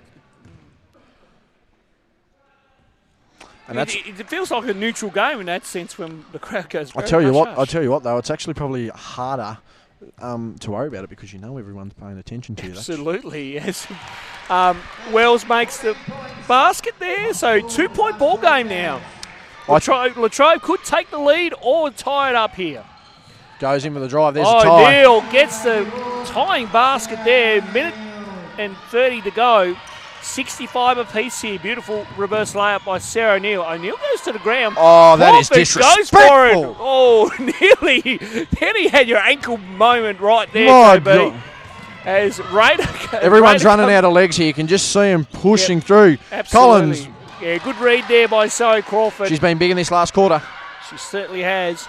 Nearly inside a minute here. Now, Haywood thought about it. Goes to Olivia Crawford. Crawford now to Bingley. Haywood. Bang! Yes! Sean Haywood with a go-ahead 3 there. Up by 3, 68-65. Kate O'Neill wants to talk it over. And 54.2 remaining here in the 4th. Yeah, there's a lot going on inside the minds of these players at the moment. Now, my question to you, Ronnie, you've got coach's hat on as Kate O'Neill. Are you wanting to tie the game here or are you wanting to get a 2 and get a stop?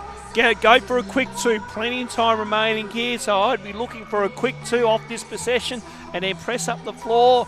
Try not to foul. All right, we want to just force sideline here, so I'd be looking to advance. So I wouldn't advance the ball in this situation because you only get 14. So bring it up from the full court, play a quick set, go for a quick 2, and then get up and press. I think if you foul, that's okay. We live with that. A big thing here too for Mark Radford is going to be defence.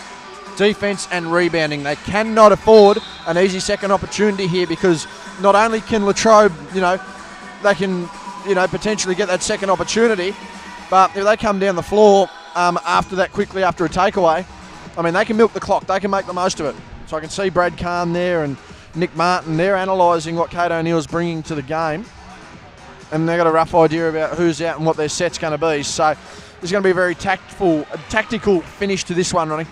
Absolutely. Some very good coaches on hand here. I mean, you've got Mark Radford, Brad Carr, Nick Martin, but Kate O'Neill, in her own right, a very good coach. Very good coach indeed. I mean, coaching the Latrobe Demons to some success as well. She's coached a little bit down in Hobart for the Spartans at times as well. So Brown with it now. I think they're looking for the 3 here, Ronnie. Collins, so let's see what they draw up then. And that's offensive. And Collins is out. And that is Collins is 5th, and she's out of the ball game. And that's 5 fouls. So they're going to replace her? We need to get someone out there. Yeah, Kate O'Neill, you're allowed a minute. Technically, you're allowed a minute to get the sub in, but as soon as possible is the. And she's taking the shoes off. Obviously, she's going to be a little bit disappointed with that one, but it's going to be up to Rayner and O'Neill here. Absolutely. So BTAS just need to stay, score here on this possession really, as Crawford, now Bingley.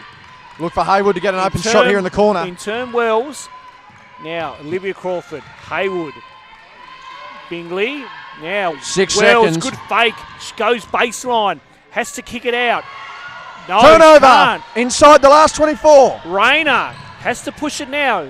Now Rayner, you think they need a quick 3 here or quick 2? It's going to be a 2. No, O'Neill couldn't get it. Ball Has goes. Kate O'Neill got a spare timeout to use or not? She would have one up her sleeve. And she's not going to run with it. 13.4. So let's see what. Now they need a 3 to tie here. Tell you what, that's confidence in your players. Absolutely. Latrobe to restart here. O'Neill, step back. Charlotte O'Neill, back to Sarah O'Neill. Brown for 3. Let's go! Oh, just short. Down to Latrobe, needs a foul. They're not going to. Or is it all over? They keep playing through contact. And the BTAS High Performance Group, for the first time in their 6-year run, have won the State League title in the women's. Final scores here, BTAS 68, Latrobe 65. JB, what a great contest. Speechless. That was, what a game is right. I mean, how do you fathom the fact that the MVP of the game gets fouled out? And, after being on a massive purple patch and a run there, Ronnie, you're right, you go and do presentations. All right, we'll talk through this for a bit, but, unbelievable game there. I'm just going to whack the headset on instead. Take Ronnie's spot there. It's good. That's better. So, no, that's a tremendous finish there by the high-performance team, leading the way there. Pretty much for most of that last quarter, they were really, really pushing. They're down 15 at one point. They've come all the way through to win this State League Grand Final. Latrobe are going to be very disappointed there. They blistered through. And that was the real rubber match there, and a 3-point margin has seen the high-performance team get over the line. Mark Radford and his coaches there talking with the squad. Delivered very well. Well ref there, by the way, of Connor Westwood and Nick Draper. And our man Ronnie Riggs is going to be out on the floor for presentations momentarily. So I can sense the music still up. We'll be about to turn that one down, so we'll throw it over to Ronnie momentarily. I'm assuming we're going to have the recording going for the presentation. And we'll try and get this as Ronnie goes ahead right now.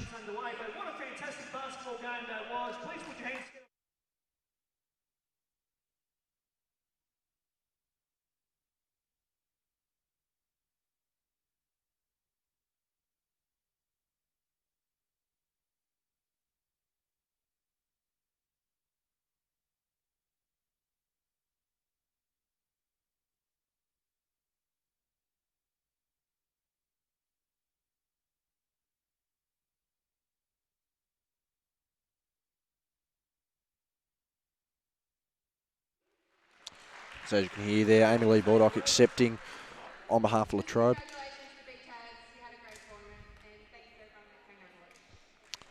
Disappointed nonetheless too, it's understandable.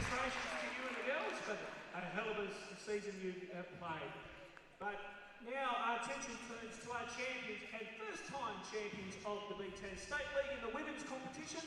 It is the BTAS High Performance Group, and we'd like to get the captain to come up and accept the shield and the plaque as well too. Captain there, Olivia Crawford, up to accept both the plaque and the shield.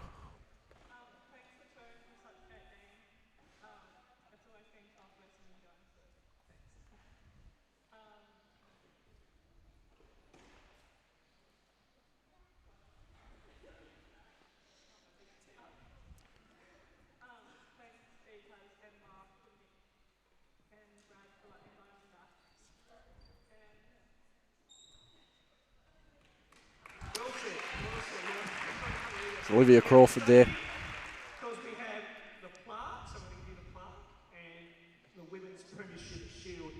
And we'll now make it official. Our champions for 2019 in the BTAS State League competition for the women's side is the Basketball Tasmania High Performance Group.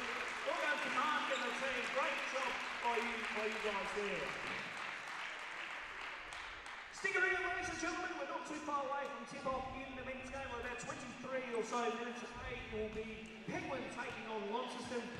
Get some food, go to the canteen, do whatever, but stick around for an exciting men's grand final coming up very shortly. So stick around. And as Ronnie wraps things up there, we'll take a quick break. As he mentioned there, just under half an hour here, 23 and a bit minutes remaining. It will be Penguin taking on Launceston. Penguin, the unlikely team to get through, beating a very heavily favoured Hobart side yesterday. Meanwhile, Launceston in a pretty big battle with the Spartans there, managed to blow that one out to 20 points, and they're going to have a lot on their plate as well. So stick around for that. We'll be back in about 23 minutes' time for the State League men's grand final, Launceston and Penguin.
So after 50 odd games of State League, we have come to the pinnacle and the conclusion here this weekend, and we're here for the men's final. It is Penguin taking on Launceston Lightning. Hello everyone, welcome back to our broadcast here. Ronald Riggs, Justin Bryan on site with you here as we come to you from the Elfin Sports Centre here in Launceston. And JB, of course, Penguin getting the upset over Hobart Phoenix yesterday, and Launceston doing what they need to do, obviously get the win yesterday against Glenorchy. Now, we have kind of what the administrators, I've been told, had the dream matchup grand final.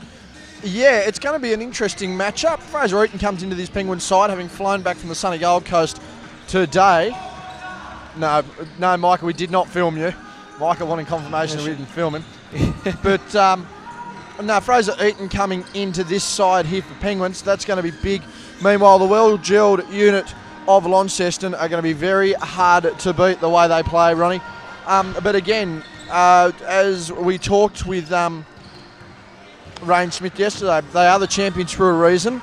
You know, they had nothing to lose, and again, they've probably got nothing to lose here. They're going for a third straight State League championship, but they are coming in severe underdogs to this one, especially with Zach White, who we mentioned yesterday, out 6 to 8 weeks with a broken back. But again, Launceston, they're a deep side. They're led by Kai Woodfull, first off the team list and certainly the star player there. He received some awards last night as well, and some recognition for his great play over in the United States in the college ranks. So this is going to be a hell of a contest, and probably our three best referees of the weekend are on the floor at the moment. Marie French, Alex from Belarus, and AJ Andrew Johnson. So all three of them are pretty lauded.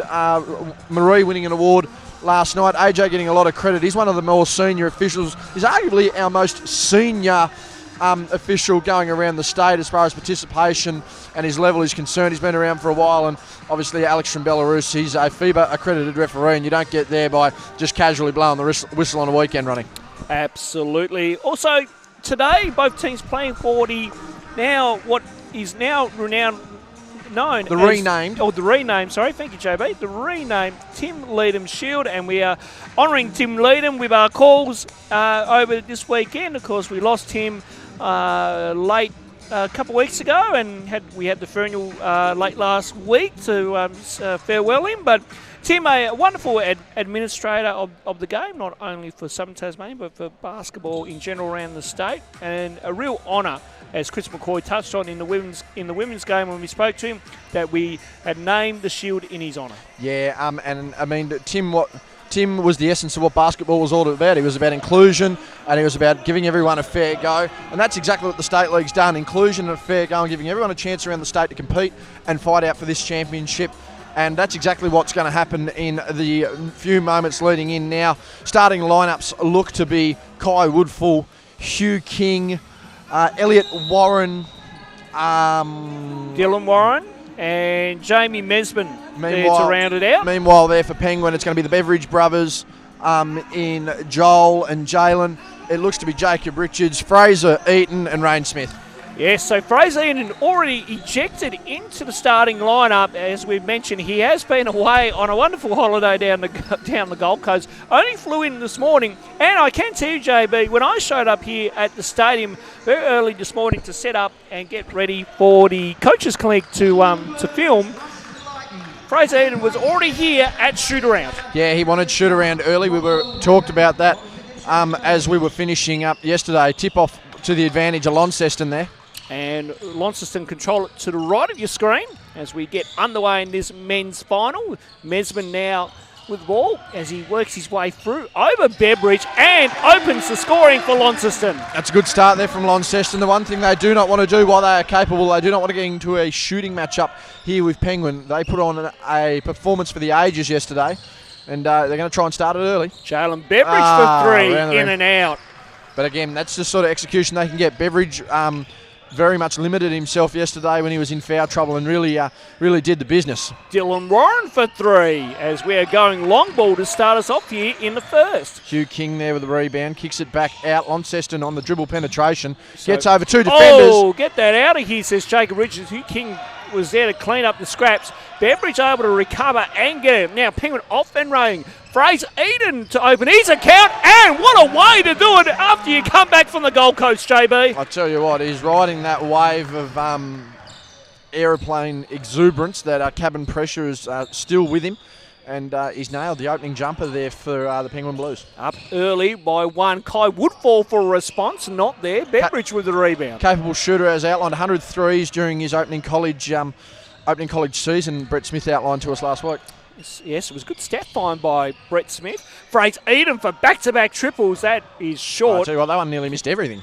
That one, I think, might just resemble his trip from Goldie, but we'll go to other things. Mesman in terms of King. King backing down low here over Richards. I reckon that's going to be an interesting matchup in that low block situation. Yeah, and I think it's going to be the matchup, and I think King's going to be the man as Darren Richards gets crashed into there. But King was massive yesterday. Shut down the Barker boys, kept Boyd Heather basically out of it, keeping their hands out there. The boys, Kai Woodfield dribbling a machine around the team there. Absolutely. As Mesman for three, can't get the go. King couldn't get the tip in. Now Beveridge as Penguin are off and running. Does he have numbers in support? No, he doesn't. Kai Woodfall with the strip there, and Launceston to come back down. They lead 4-3 early on here. Two and a half played. As we come to you from the Elfin Sports Centre here in Launceston. King pulls up from the free throw, not there. Nearly gets his own rebound. Richards did a good job enough to keep him out of that. Beveridge now to Jalen Beveridge. So the Beveridge boys trying to hook up together but couldn't get that one to go. Yeah, Jacob's going to have to play a pretty big role too. I mean, you don't sort of see it at the moment just because of his size, but he is 6'8", so he's competing out there with King, who's of a similar height as well. He's much bigger though, King, using his body. So, you know, Jacob was at Senior Athlete of the Year yesterday. Surprisingly didn't get a vote in the Youth Player of the Year in the NBL 1. That's another conversation for another day, but Jacob's got a hell of a task on his hand here at the moment. So Woodfall with it now and looks for his options. Woodfall maybe going solo on this occasion, does so. Good defensive play there by Jacob Richards to keep that one out of harm's way. Eden now to Smith for three, and Smith couldn't get that one to go. Woodfall there with a long rebound. Now off and running, wants Mesman, can't go. Now fouled on the drive, it's going to be on Beveridge, and Lonnie to get it back on the baseline. Yeah, that one there will be a baseline call as Marie French waves off the basket. Was not in the motion of shooting. We've gone through the first 3 minutes of this quarter pretty bloody quickly, Ronnie, and yes, some good back and forth action early, very clean action early. We're just wanting a bit more conversion. Absolutely we do. And a good crowd in as well too. We'll touch on that a little bit later on in our coverage here. Besman. Oh, and well, geez, you'd think Joel Beveridge is punting that one to Stafford on the bench. Yeah. I tell you what though, I reckon Mark Schwarzer in his day would have struggled to stop that one. Absolutely. That was moving. That was going like a bullet. Meanwhile, Woodfall to Dylan Warren. Warren looking for King inside. King needs to get out of that keyway or he'll be done for 3 seconds. Woodfall, now Dylan Warren for three. That one can't go. He liked the look of that too. He did. Eden with the rebound and now coming up the floor here. Fraser Eden. Now Richards puts it to the floor. Richards goes over King. Short on that one. One of the foul call referees and see that way. Play continues down the floor. He's looking around for the referee. Now Warren this time. Yes. Dylan Warren with a three there, and Launceston out to an early 4-point lead. 7 plays 3. 4 minutes in here, term number 1. Yeah, and that crowd up and about, as we mentioned, is a Lonnie home crowd as well. And that's a big advantage of them heading into a state league final. Smith. Now Richards. Richards puts it to the floor, kicks it out. Joel Beveridge for three. Can't get that one to go. Rebound there by Dylan Warren. So, yeah, go, Joe. Sorry, the Lightning again, they have a size advantage here and they're crashing the glass on both ends of the floor. They've just got to really try and get a bit more on their second opportunities. Woodfall for three. Bang! Woodfall gets that one to go, and they're out to an early 10-3 run here as we've reached nearly halfway in this first quarter. Yeah, they are up and about to the Lightning and the crowd. So, again, they're going to need some conversion here if they're going to be a chance, Penguin. Richards. Double team, has to kick it out. Eden, now Beveridge. Beveridge to his brother Joel. To Richards for three, not there. Ball out of play. Substitution, Park Hill coming in for Hugh King. Now this will be a bit of a differ lineup. You bring in Parker Hill, who's not as big as what Yeah, they're going to play a small lineup here. So Another substitution. Ben Rigby coming in. Yeah, they're going to play a small lineup, and so I think they're going to just try and run Penguin flat here early. They know they've only got a very short bench there in 2 players, but in saying that, Stafford and Haywood will be used sparingly now, with especially with Fraser Eaton in this squad. So Mesman coming down the floor here. Looks for Ryan, now Woodfall. Again, a few people joining us around near broadcast side here. Richards with the rebound. It is full, Ronnie. It is starting to become capacity here at the Elfin Sports Centre as Parker Hill able to get that one away. Now, this will be... Who's this going to be on? We're just It's assessing going to be here. on Beveridge, I think. 7, yes. Yeah, Mal Beveridge is called for time, and as he's going to need to as well. I mean, they're up on the foul. They're up on the foul count. They're behind on the scoreboard, and they're just not getting anything to go. And again, Mal was voted coach of the year last night, and he's got a senior athlete in the year in Jacob Richards on his squad. And the ironic thing, Ronnie, at the moment is that the lauded players that were at the awards night last night have had somewhat quiet starts. I mean, Kai Woodfall with an early 3 here, but Jacob having a quiet night. You had a quiet start to this game. Ellie Collins had a pretty quiet game by her standards. So it's going to be interesting to see whether Woodfall can lift. Absolutely. Let's quickly touch on this crowd, JB, because it's been, it's a good attendance. It had a healthy crowd in for the women's game, and it has built ever since then, JB. Good to see a really good crowd here showing support for both teams. And when you think about it, 3 of the 4 teams have had to travel up the highway to get here. This isn't a situation where, Devonport and Burnie and Ulverston and Penguin are playing off, and we could just play the games all over at the rec centre in Devonport. Penguin have to travel up. Latrobe had to travel. The BTAS girls are from all around the state. They've probably done the most travelling really out of everyone. And Launceston, really the only ones with truly refreshed legs. Yeah. I mean, technically, really, home court advantage for these guys, when you think about it. And you would think probably a few of the Penguin guys, a lot of these teams on the coast wouldn't necessarily have to stay the whole... I wouldn't suggest they're all staying in Launceston either. The convenience of being able to drive down the highway for an hour. Absolutely, JB. So... Beveridge bringing it down here now, gives it off to Smith. Smith in turn back to Joel Beveridge. Now puts it up. It goes. He wanted a call. Couldn't get anything on that one. So Mesman comes down the floor here now for the Lightning. Mesman goes all the way. The former Siebel player for the Canberra Gunners.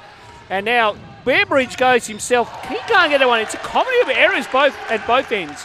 Yeah, he's pretty fired up here. Beveridge spent a lot of time on the floor yesterday, hustling around with his basketball, so he's nitty, he's gritty, and he's going to need to get that grit into his game quickly. About 3:45 remaining here in the first, and Penguin look to be in a spot of bother. They sure are. Richards reels that one in, goes to Smith. Needs to hit this. Doesn't go. Rain unable to connect on that one. Now, jump ball being called as both players had hold of it there. Yeah. Substitution there is that'll be Haywood checking into the game as Beveridge heads out. So 3:36 remaining here. Still a 7-point lead for Launceston as Riley Haywood comes in. And Joel Beveridge is going to have Breber. So play to restart. They're going to Smith here. Smith puts it to the floor. Attacks the rim and draws the foul, and he'll go to the line for 2. The foul is assessed on Kai Woodfall. There we go, Kai with 5 points early. Rain Smith looking to get on the scoreboard here. Hasn't done anything early. And sometimes too, JB, maybe to get yourself going is get a couple of cheapies at the free throw line, and then that kind of gets you going. Yeah, and that's, you got to get your stroke into it as well. I mean, talking to, I'm not talking, God, if I talked to that guy, I'd be pretty lucky. But I know Ray Allen's technique used to be if your jumper's not falling, get to the foul line, work on your stroke, expand your game from there. So, Rain's done that. He's got to the line for 2. And we know Ray's a determined competitor as well too. If he had a bad game, he's going to bounce back in the next game he plays. So and that's the sort of thing you need out of a star player as well. That's how you get to the next level. Absolutely, JB. Right, Woodfall here with it now. As Woodfall puts it to the floor, now pulls back. Can't get that one to go. Richards with the rebound. as the Penguin come up the floor here now. Eden now to Smith. Smith with some moves. Goes to Eden. Couldn't get that one to go. I'll touch on Eden saying it was out, but referees didn't see it that way as Woodfall comes down the floor now with Dylan Warren here. Goes backdoor to Rigby. Rigby using his body and size. Can't get to finish that one. I have not seen a successful catch behind the backboard converted this weekend, Ronnie, and I don't think that is going to change anytime soon. So Eden kicks it out. Beveridge has to put it to the floor. He just couldn't catch that in the right position there, Beveridge. You want that in the shooting pocket? Shot clock at 10 now for the Blues. They need to get busy. Smith has to put it to the floor. Does so. Puts it up. Draws the foul. Will go to line for 2. And not a bad tactical change here from Rain Smith. The last couple of times attacking the basket instead of pulling up for that jumper. Yeah, absolutely. Marie French just trying to work through the Giants here to get a call. It's always tough when you have to go through some players. Particularly from like Marie being the shortest referee we've basically got on panel. Yes. And basketball is floating around that 6'3" average.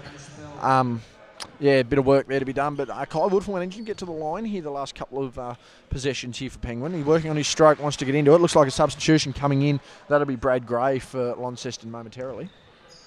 But Rain getting to the line. He's made 4 of 4. So Brad Gray to come in. Ben Rigby is going to have a breather. Brad Gray coming in for Ben Rigby. First time for Brad. And with King back in this lead, they're going really a 4-1 lineup here. King the outlier in size. All right. So Woodfall coming down the floor here now. Look at again, couple of staggered screens there. Woodfall inside to King. King one-on-one with Richards here. We talked about this matchup. At that. And Richards will need to work out defensively how to stop that move. So Eden to come down the floor here now. Eden puts it to the floor, takes the basket, kicks out to Smith. Smith with the step back 3 is short. Haywood trying to go for the rebound. Couldn't get it. Numbers with Launceston. And that's an immediate backcourt violation and is after Kai Woodfall caught it in the air coming from the backcourt. Yeah, I think Kai thought he got his foot down. He's not very happy about that one. 1:48 remaining here. And that'll be Penguin on the side. They can tie this one up here, but if I was Rain Smith, I'd be wanting to continue to get to the line and worry about your 3-point shot there in the second quarter. 1:48, there's no point risking, a 3-point margin being a 6.9-point margin just through not wanting to get there, get to the line and, try and make it a one-possession ball game. Richards for 3. Yes. Why do I say anything, Ronald? I said avoid the 3. What do they do? What do they make? 3. Out. Meanwhile, Sardines back into the ball game here. He gets the ball now, goes off to Woodfall. Woodfall looking for King down low. And they're going to try to utilise this matchup more times than often here, JB. Oh! King better on that move. That's a grown man's move. It's a pleasure really to watch. It's a lost art, Ronnie, to watch the big guys go at it down on the low block. So Richards puts it to the floor, goes up and under, and a nice response back. And we're tied at 12 apiece here with a minute remaining. Yeah, good athleticism and good stretch there from Richards. So Woodfall gets the on ball. They look pick and roll action. They do so. King with the reverse. Yes. They are going backwards and forwards here to end this quarter. 14-12. The scoring's just picked up. The energy's picked up a little bit here, and we've got a ball game on our hands. Absolutely. Moses Vanderberg in the background there warming up as we speak. He's looking to get ready to come in at some stage. Haywood with it now. Shot clock at 10. Penguin need to get busy. Eden, now Beveridge. Beveridge puts it to the floor. Goes to Richards. Richards, drive-by pass fake with a 3. Just short. He's very confident in that one, Jacob. Rebound from Gray, and now Woodfall to bring it down. Shot clock and game clock in unison. I would have thought you'd turn the shot clock off on this one, don't you, Ronnie? No, somehow shot clock, game clock have worked their way together in sync. And Woodfall going a 1-4 flat here on the final play. So Woodfall with 7 remaining. Needs to get something happening. Does so now. Trying to jump step there, and there's a jump ball. And it's going to go the way of Launceston with 2.4 remaining here on the game clock. Give it to King. Let him go to work. So let's see what Launceston can manufacture off this baseline play here to round us out here in term number 1. Deans, Gray for the long 2, not there. And that one won't count. No, that will not count for Rain Smith. At quarter time, it sees a very kind of tough grind and scrappy first quarter, but Launceston leaded by 2, 14-12. Penguin looked like they were going to get blown out of the water early on there, but they started to click towards the end of that quarter, and a few made baskets from Jacob Richards. Trip to the line by Rain Smith. Managed to get the job done as well. So that's been pretty good. Meanwhile, for Launceston, they're able to spread the... no, that's good. That's perfect. As far as I know, no, that's good. Keep that there. Yeah, no, that's good. Good level. I wonder what everyone's pointing and looking at for. Yeah, no, that's all right.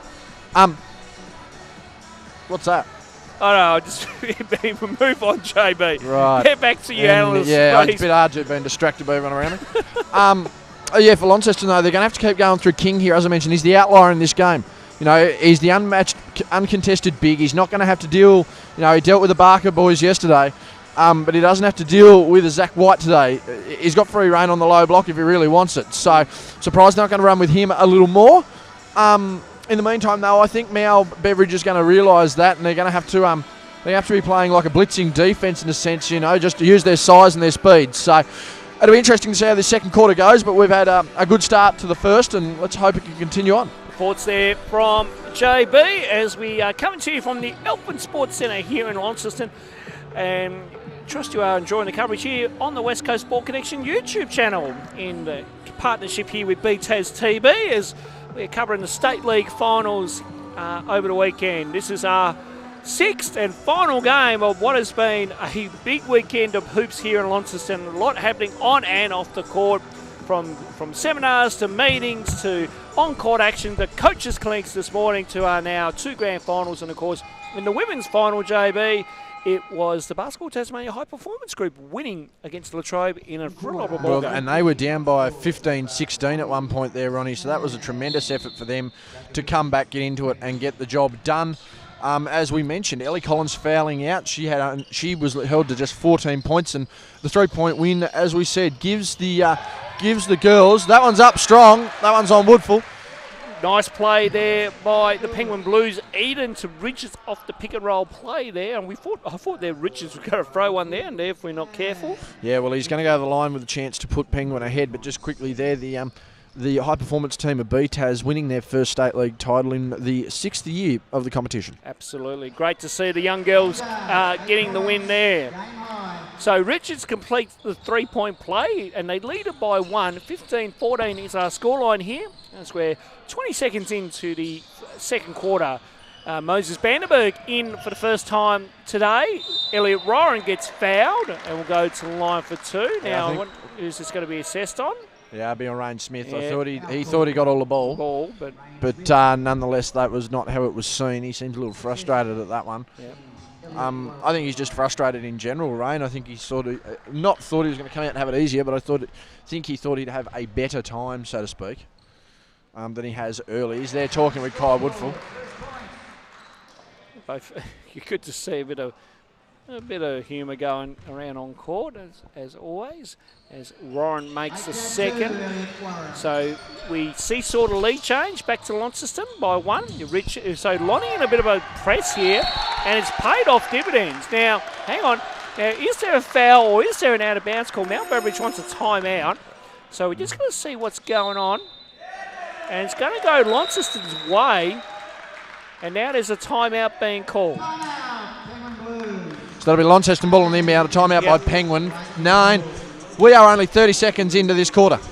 And Mal Beveridge has seen something that obviously needs to be addressed in a timeout here. Yeah, he's going to need to change a few things up. I think he realises that they're right into this game, Penguin. I think that first quarter was certainly a feeler to see what was going to happen. And I think now he has realised that it is go time. They're a genuine shot in this game. Jacob Richards is in form. I think the Beveridge boys probably want to get into it a little more though, but there's no doubt about it. They're well and truly in this, Penguin. Meanwhile, for Launceston, they're going to have the advantage of the crowd, and I think they're going to probably have to play on that a fair bit. They've got to draw the audience into it, and if you can draw the audience into it, they'll be set. I mean, as I said, I think the big outlier there is King. I am still shocked they're not running through him a hell of a lot more, but you know, I'm not the coach for a reason. So that's why you're up here in the commentary box, Trevor. Some would debate that I probably should be up here, Ron. Shouldn't even be up here. Okay, fair enough. And a lovely shout out to the ladies in the canteen who are keeping me hydrated today. Oh, very good. Good to know. Play to restart here as we are back underway here in the second quarter. Roran for three. Yes. Elliot Roran knocks down the triple, and we're back out to a 4-point ball game. Tell you what, Ronald, the noise in here, from a local standpoint, really reminds me of the Kingborough Sports Centre down in the south. The tall ceilings, the echo, the close proximity of the crowd. Now, is that an offensive foul? No. Mesman.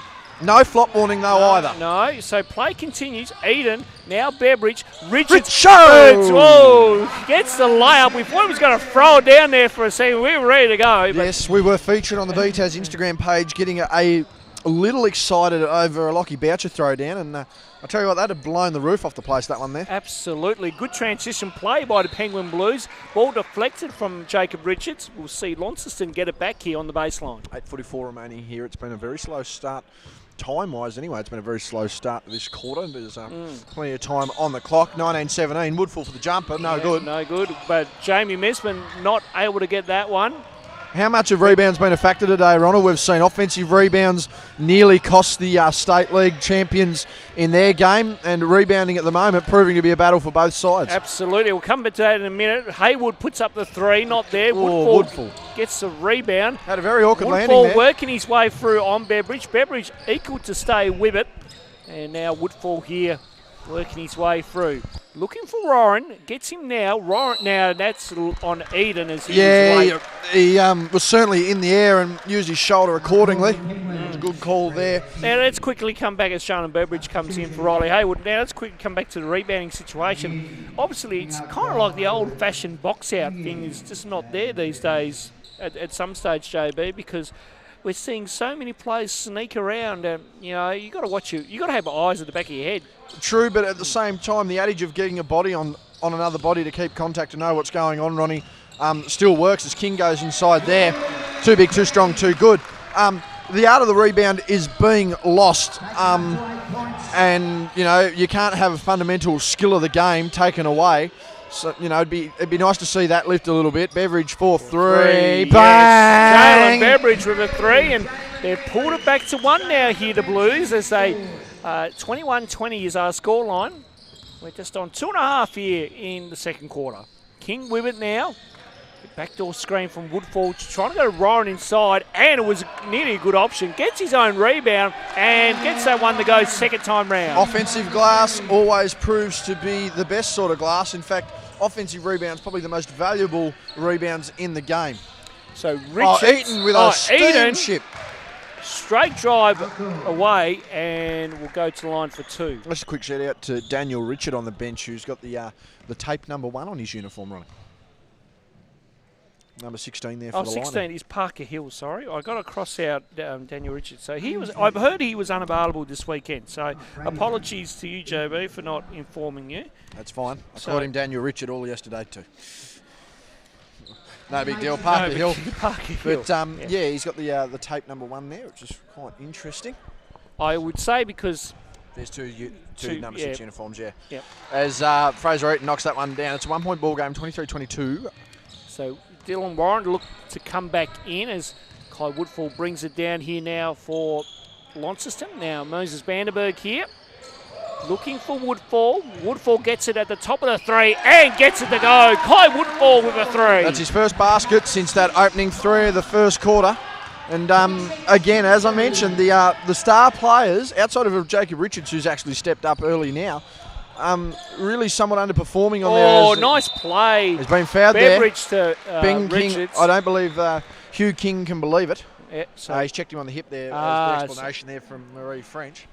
But yeah, it's going to be interesting to see. Kai Woodfull's going to have to lift a little bit here.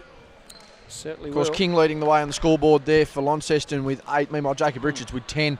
He's, at the line going for points 11 and 12. So Richards gets the first.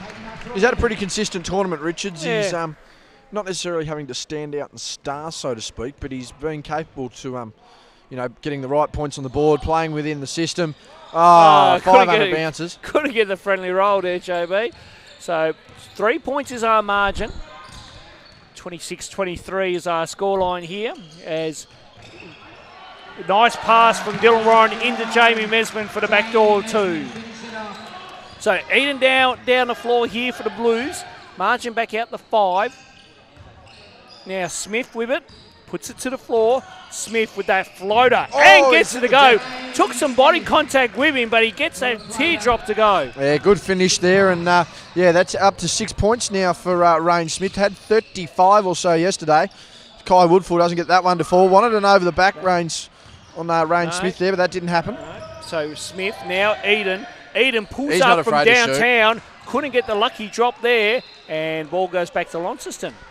Beveridge, an honest, hard player, played his absolute backside off yesterday, was causing all sorts of issues for Terry Masunda. Meanwhile, it was Rain Smith who changed the absolute complexion on the face of Dwayne Davey with his shooting performance. That's very true. Woodfall. Now Warren. My for 3. God. And he's good. Dylan Warren putting on a display. He's pulled up between the 3-point line and the edge of the circle there. That's a massive 30-footer. That is a long way out. Eden. Richards down low. Richards got the fake. Now kicks it out. Smith. Now Beveridge. In turn, Eden. Richards goes baseline. Good ball movement here by the Blues. Eden for 3. Yes! Back-to-back shots there for both sides, trading blows. The atmosphere's just gone up a notch here. We've got a little over halfway to go here in the second quarter, and things are just getting interesting. So Woodfall now with it. He pulls up from the elbow. It is a shootout here at the Elephant Sports Centre. Shootout is right, and shooting isn't just 3 points, ladies and gentlemen. It's all areas of the game. Good play as Richards goes to Eden. Beautiful work. There's a lot of flow to this game at the moment. They're getting backwards and forwards both sides, and the defence really hasn't been too bad. It has just been great offensive execution. So Mesman going baseline, nearly run out of real estate. Now Vandenberg. Dylan Ryan for another 3. No, He's short. Smith gets it and looks to go off and running. Wanted to go to Eden, was never on. Mesman for the easy layup. Jacob Richards, oh no! And Mesman's gone down. And I'm gonna... Will this be a timeout? I'm asking what that is. Now Mount Beveridge wants a timeout. Now it's a timeout, but I reckon we've just had an Achilles pop, Ronnie. Maybe. I don't know. How's he getting up? No, he's walking okay. I'm really confused what's going on there. So they stopped the game because they felt like Mesman done an injury.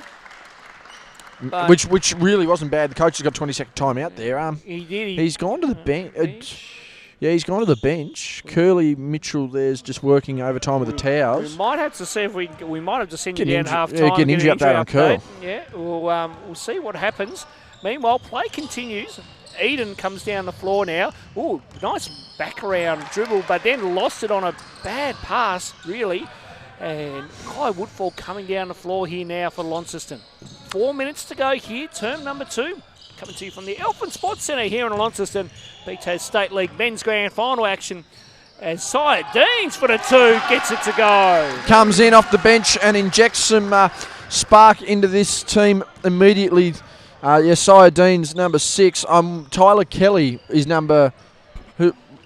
Oh no, he's out too. Sorry. We've got no Tyler Kelly. Eden for 3 knocks it down. Here we go, Ronnie. I'll work on the fly. You keep calling the game. Now, is that going to be... It's going to be a Launceston ball. But, it's back and forth action at the moment. Clear and crisp.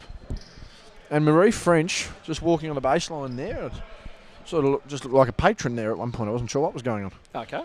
3:34 remaining. 3:34. Some famous numbers there in cricket terms there, Joe. That is Bradman's That was Bradman's highest score. Yes. Meanwhile, back at the basketball, Elliot Warren off an errant pass from his brother and couldn't get that one to go. Yes, I do believe 3:30, and I believe Mark Taylor. Yes, as well. That's kind of my reference there, or what I was alluding to. Oh, you were referring to Tubby. I was referring to Bradman. Yes. Meanwhile, Smith comes down the floor, putting on some moves over Sardines. Now, Beveridge And a bit of spotter bobber, go handoff into Smith. Smith working his way Fighting through, over screens throwback well here, pass. Launceston. Richards. Now, is that a foul or double dribble? Ray Young, I think Coach they Ray call Young foul. wanted double dribble, but the foul's been called on Sardines. Coach Ray Young, one of the youngest we've seen all tournament running. Yes, he ditched the playing in order to take on the coaching range, JB. So good to see Ray Young taking on this very young, talented Launceston side. And getting the job done too. So Beveridge with the fake now pulls up for mid-range, doesn't go, rebound there, and now Launceston off and running. Sardines doesn't have the numbers in support, will wait for the troops to come down and goes now. Sardines goes baseline, puts up a tough runner and gets it to go. Yeah, great shot there. It's a good scoring spread now for Launceston. They've got 2 8-point scorers, 7 points, 6 points, 6 points, and 4 points. Meanwhile, it's the double digits of Rain Smith and Jacob Richards leading the way for the Blues, who are now down by 6. And Richards nearly on cue, got it for you there, JB, but missed that one, went back iron. As Kai Woodfall tries to draw a bit of contact, but referees are not going to buy into that one. Yeah, good luck with Beveridge there. He just tried to get a hand on him. So Warren now for 3, doesn't go. And Richards lost that one on the rebound. Woodfall gets another opportunity, yes! Kai Woodfall doesn't miss very often, and that point he did not. Well, there's a reason that he had 100 threes in his college season, Ronnie. No doubt about it. Absolutely. Eden, now Beveridge for the response. Can't get that one to go. Beveridge is on the floor. Who'd have thought? Launceston putting on some good pressure here. They're up by 9, 42-33. They'll look to extend it. Ryan with the layup. Oh, he's hit the deck hard. Woodfall trying to do everything, and third time lucky he gets it to go. And now something's happened off ball here. Now who's thrown who here? A bit of acting going on here. So Marie French will get in the middle of this. So let's just...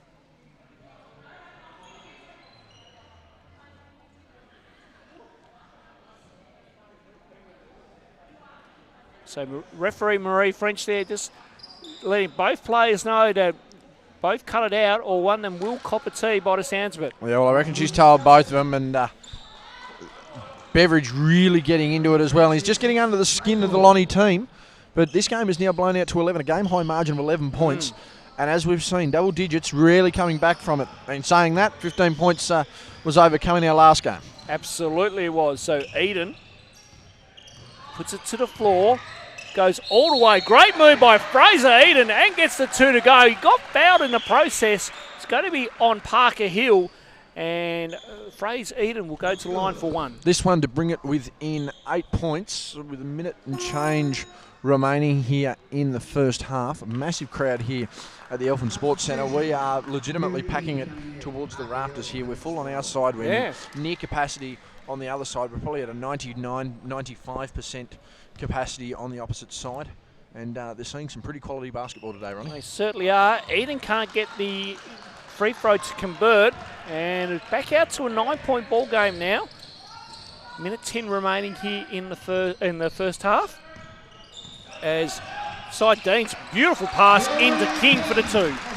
And it's just been death taxes and Hugh King down there on the low block. He's now up to 10 points. He is. He's at the moment had a very good game, and good work there by Launceston. Sardines is free and clear for a layup. Whoa. And that nearly missed too, by the way. Yeah, that was edge of your seat sort of stuff. We're back at the 13 inside 35 seconds here in the second quarter. So Beveridge working his way through. Now to Smith. Smith decides to put it to the floor. Looking for an option. Has to go to Eden. Eden now puts it to good the dump down. Beautiful work there. And Richards gets the 2. Just getting a bit of emotion into this game now. The last 20 seconds of the quarter. We'll see what Lonnie can come up with. And again, a bit of... Yeah, referees let that one go, and they'll let them two play a little bit. So there'll be a little bit of work going on there between both players. Woodfall. Now, we're getting tangled here. That's waved off. So it's going to be assessed on Joel Beveridge. And that will be Beveridge's second. So Beveridge pleading his case and not getting anywhere. Timeout here by Coach Ray Young. They'll set up a play. And just quickly too there, Ronnie Jackson Rowe, who did very well last night at the awards himself. However, not able to play today due to an ankle injury he sustained yesterday. Yes, it was unfortunate to see Jackson Lowe go down, and yes, good to see him here today. And he was moving all right last night when we saw him at the dinner, JB, and he's moving okay today. So sounds like it's not too bad of an injury. It's the only person that went into the dinner injured and come out looking better for it. Most of us went in and come out feeling unhealthy from the dinner. So, no, unfortunately, Jackson is not on the floor today, and he'll be ruining his opportunity considering Launceston look like they are a genuine shot to win this game. Meanwhile, it's going to be good to get his injury looked after and sorted. For the Penguin boys, it's going to be interesting to see how they D up this set. They're getting under the skin of Launceston here, and I think that's going to be the tip. And the key for them to have any success going into the second half with Jacob Richards and Rain Smith lighting it up. Rain Smith now up to 15 points. He's shrugged off his early woes, but it's going to be a big ask for Penguin here down, who are potentially going to be down 14 points here at half time. Yes, it's this game's just slowly blowing out, and we'll just see what happens here in this last 6.4 seconds here remaining. So Smith, Woodfall actually goes for three and gets it to go at the halftime buzzer, and momentum with Launceston right now. At halftime, it's Launceston 51, Penguin 37, and JB. This is going to be an interesting second half when we come back. And I tell you what, he gave the absolute look to the Penguin bench after he nailed that. He is in red-hot form. 16 points leading all comers at half-time, really showing why he's the MVP. And while Penguin want to get under the skin of Launceston, I can guarantee you it's little things like that that are more or less really getting under the skin of the Penguin boys as well. We'll head into half-time. We'll take a quick break, Ronnie, and we'll be back as soon as possible. I'll be trying to see whether I can convince someone to come over and grab an interview with us in the third quarter. And I'll tell you what, we might even have to get Chris McCoy over here to get Penguin back in the game. we did say it could be a good omen on that. All right, we'll let JB go and find someone we can talk to during the third quarter. And we'll take a break, and we'll come back with more here from the Eltham Sports Centre right after this.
Half time here in the basketball, and it's Launceston up by 14, 51-37, as we're just about to get underway here in the third quarter. Ron Riggs and Justin Bryan alongside you. JB will join us shortly. He's just getting a bit of an injury update at the moment on Jamie Mesman. So we'll get an update very quickly, very shortly, but just about to get underway here in the third quarter, and as play restarts, Kai Woodfall gets us underway here. So ball with Dylan Ryan. Sorry, Ronnie, just did a bit of half-time scouting there. We will be able to get Mark Radford. He's just in the middle of an interview at the moment. But Jamie Mesman, that we saw go down with an inauspicious injury, is out. It's 3 seconds in the key. Talking to Curly Mitchell, and Mesman himself will not take any further part in this game. A hamstring. Well, there you go. So I'll actually just cross him off the list. We can't get any mistakes there, but he is out with a hamstring injury. You've heard Did we get all that? Yes, we did. You heard it here first by the West Coast Ball Connection YouTube channel. There with some news. So Smith now with it, puts it to the floor. Smith, beautiful teardrop off glass, goes to there. Starting to warm up now, Rain Smith. That's 8 points. Who am I seeing with 15 points there? Fraser Eaton. I apologise. I've been saying Rain Smith's been dominating this game. Apologies to Fraser. So Smith has 8 points at the moment as King goes inside over Richards and nearly off glass, get it done. Got the tip in though. Great work there by Hugh King. Yeah, it was you. Used that off arm really, really well in that situation there. Ronald was able to get inside, just fend the defender off and get the offensive board. So Beveridge putting on some moves, has to go exploring now down to Richards. Good pressure by King. Richards baseline, good pass to Beveridge for the 2 and gets it to go. Mid-range jumper conversion. Who'd have thought? That's a good shot there by Beveridge, who's slowly working his way into this game as well. It's now just a 12-point margin, a minute and a half gone. So Deans now Woodfall for 3. Oh. Bit flat. And King has gone down. Yeah, he's back up though. Elliot Ryan now kicks it to King. And right place, right time there for Hugh King. The matchup problem, as we mentioned, Ronald, is arguably been the best big all-tournament, really. And he's showing his skills here. He's leading all comers almost on the sea. Second leading scorer at the moment for Launceston. So, Jalen Beveridge down low, kicks out. Eden drives by. Beautiful play there by Fraser Eden. Gets the 2 off the layup. Made that look too easy. As I mentioned, game high 17 points, as the commentator says, on the far side. And Penguin just need a stop, they need a bucket. And I think that's what Mao Beveridge will be looking at. One possession at a time, Ronnie. Woodfall puts it to the floor, goes over Joel Beveridge and gets the floater to go. And there's a guy who's been dominating the game himself in Woodfall. Nailed that shot at half-time, stared down the Penguin bench. So Richards for 3. Can't get that one to go. Now, Dylan Warren tried to go to his brother Elliot. Couldn't on that occasion, as Richards was able to pick that one off. Smith now splits through a couple, and that's a foul there. Yep, that foul there on Sire Deans. No, I apologise. That one was called on King. On Hugh King. Thought that one was on Deans. As Warren that comes into the game, heading out is Ben Rigby. So that's King's second. So wouldn't be too concerned if he picks up one more down. Yeah, no real foul issues. And I tell you what, very limited on our whistles in this one, Ronnie. We had over 40 fouls in the last game, and we are sitting at a comfortable 13 at the moment. So Richards puts it to the floor. Nice move by Jacob Richards. Gets the foul and will go to the line for 1. And that'll be King again. Yep, that's back-to-back fouls. That's his third. 3 for King now. So they're going to have to be very... We'll see what Coach Ray Young does now, JB. Yeah, well, I think he just sort of said to him, mate, you need to keep your hands out. You're going to have to just not be as aggressive defensively. Still be a presence, but he can't overly exert himself. And that's fair enough too, because, again, he's been proven to be a big matchup difference in this game. And you can't be the best player. You can't be the best player in the game if you're sitting on the floor. If you're sitting on the bench, Ronnie. Margin back to 11 here. Woodfall now puts it to the floor. Goes middle, getting double teamed, and a foot violation there as it comes off Joel Beveridge's foot. So 57-46 is our scoreline here. 6:58 remaining here in the third. So we come to you from the Elfin Sports Centre here in Launceston. Hope you're enjoying the coverage. Here's Woodfall for 3 and gets it to go. Kai Woodfall with a 3 here. A couple of choice words to himself as well. 21 points in this grand final. He is the MVP for a reason. He's turning it up. So Beveridge now.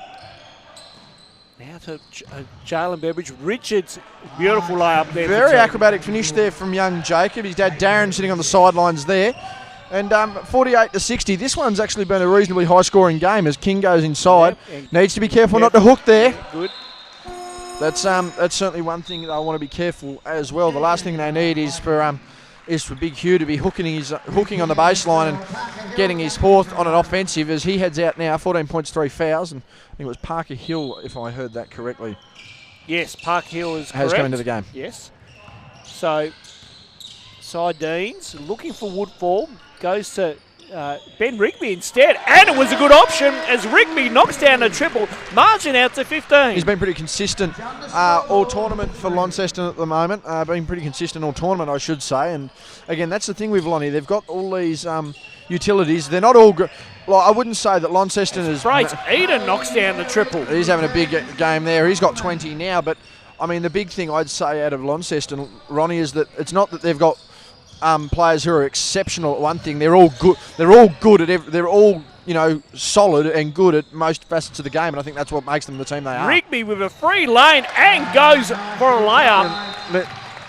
And there's, and there's my example. Substitutions.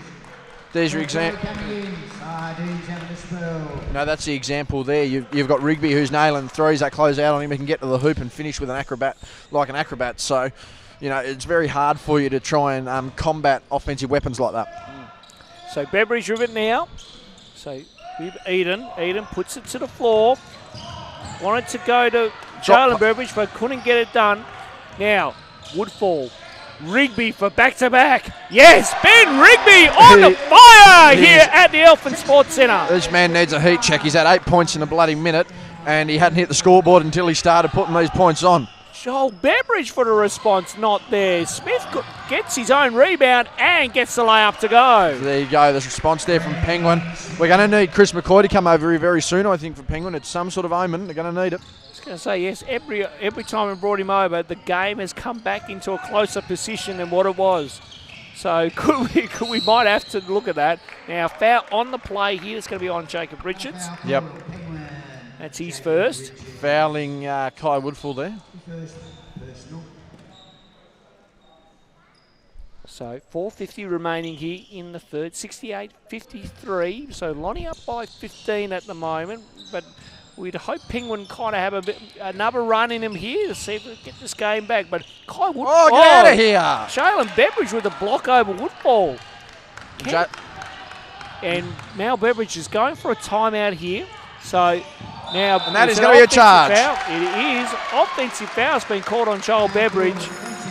And that will be his third personal. And Penguin will talk it over. Penguin will talk it over. And just quickly there, Ronnie, down low, Kai Woodfall and our number 13, the big man down there, Dylan Warren, very sore as the Bobby Knight-esque chair toss of oh, yes. Of Joel Beveridge there, but no, it's been a tremendous showing here by Launceston in the third. The momentum is certainly on their side. They've got the crowd on their side. Everything is falling in favour there, and something tells me that these boys are on their way to a state championship. There's really not much Penguin can do. Fraser Eaton showing out. Jacob Richards showing out. I mean, a bit of a heat check here for Rain Smith, nonetheless, and the Beveridge boys have been very quiet offensively as well, but again, when you've got a team like Launceston, I mean, just when Kai Woodfall's not clicking or, Hugh King's not clicking, you've got Ben Rigby come out and nail 8 points in a minute. So, as I said, I don't think they've got one player or players that are absolutely elite at one thing. I mean, you can probably use the exception of the three-point shooting of Kai Woodfall, but the fact of the matter is that Launceston have a multitude of players who are good at a multitude of things, and that's what makes them the rounded side they are. Absolutely. Just quickly, Ronnie, yep. We're about to get Mark Radford joining us. He's the successful coach of the women's high performance team who won the State League Championship. So we'll get a bit of an interview with him and see how he gauged the tournament, how he's gauged the action so far. Yeah, always good to have Mark up here in the commentary box. He doesn't look very happy about it. He always has that look when we come in. He's got that look now. He's going to hit me later, I know. We're trying to con you into this, Mark. Meanwhile, the 3 went up there for Penguin, but couldn't get it to go. Foul on the play. We'll give Mark a mic. And he's more than welcome to join us here for special comments. Mark, first of all, congratulations on the win in the previous game. And what did you make of it? It was a really close game there towards the end. You guys came back from like 15 down at one stage. Yeah, we started really slowly. I think our girls were in awe a little bit of, there's a few girls on that team that have played some really good basketball. And the HB team right now look up to those girls. They've been a little bit of trendsetters, and so got punched on the nose a little bit early, and we got it back to, I think, a 1 point difference at quarter time. And then the second quarter, tried some different things, felt like we got some good looks, and felt like we were playing the right way. We just couldn't make some shots, and we were down 13 at the half. And then we needed to get more attack on the rim. While we were getting some open looks, we wasn't really putting enough pressure on them defensively. And thought in the third quarter, I think we held them to maybe 9 or 10 it was, and we had like a 21-point quarter. Got to the free throw line a couple more times maybe, but I felt like we got in the paint and made them defend us more, and I felt like our threes were more in rhythm. You weren't forcing your offense. Yeah, I felt like it was just we had a little bit more rhythm to it, and got it back, and it was pretty close at three-quarter time, and then the game was on, and then you're always nervous that, Sarah O'Neill and Shelby Rayner and Ellie Collins, who, all been there, done that sort of... all been through the same scenario, Absolutely. 4 or 5 years ago, and, I just felt that the girls really was resilient, and they just chipped away, and we come up with some loose balls, and we competed, and in the end, Sean Hayward made a 3 at the right time, and then made a stop. Yeah, we got a stop. Ellie got a charging foul that put her out of the game, which just more importantly just give us the ball back. Whether she was in or out of the game, they've still got other good players on the floor.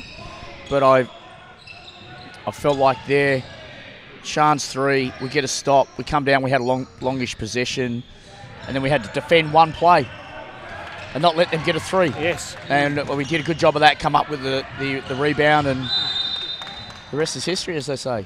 Probably had some trouble on the glass, Mark. Something we were talking about, the second chance opportunities that Latrobe were getting off your girls just seemed to be coming in waves and waves and waves. And you seem to fix that as the time went on. But, how concerning is that as a coach to, you girls going in, probably didn't necessarily have the height-wise to compete against them on the glass? How much of a factor was that in your prep for that game?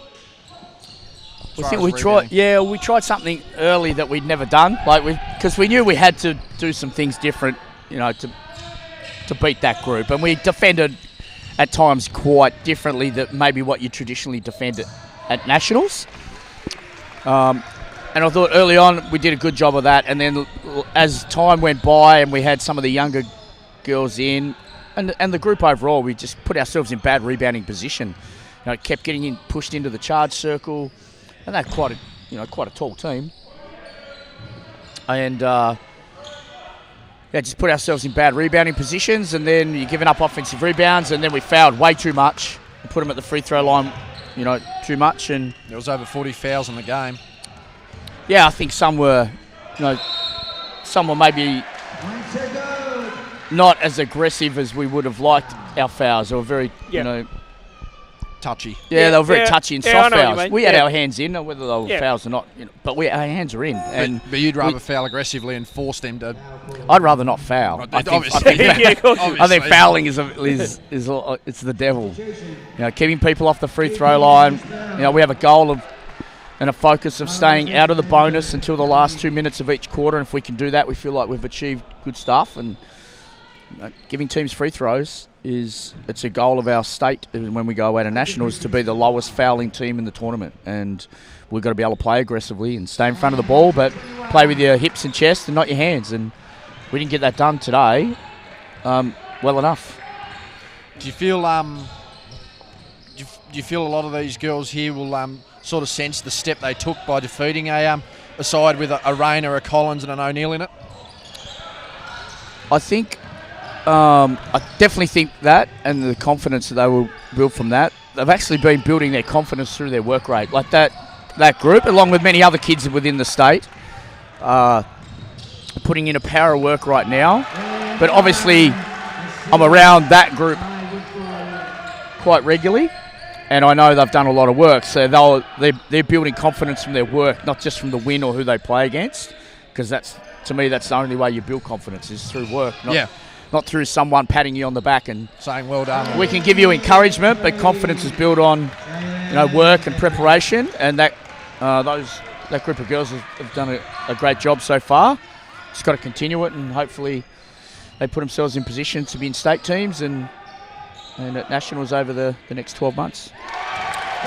Big three there from Launceston. What have you made of the men's game so far, Mark? I mean, some quality shooting normally from Penguin. They've been fairly quiet, and the Launceston team that definitely can run 10 deep has proved an interesting matchup. Yeah, it is. I think Launceston obviously keep running bodies at you, and Penguin are a little bit undermanned. Obviously, doesn't help when Zach's out, and he's a key contributor to the Penguin group. And the shooting is no surprise if you know the groups that are on the floor over a period of time. There's another shot. It is a shootout here while we're doing this interview at the moment. They've been good shooters all through their junior careers and on the back of it, and at nationals, and NBL 1 teams, and having. My God. Oh, jeez. I think it's just they're now not getting too excited and finding a balance of what good shots are. And, we've got, obviously Rain Smith's out there, and he's one of the better shooters for his age group in the country. Jacob Richards has evolved his shooting. The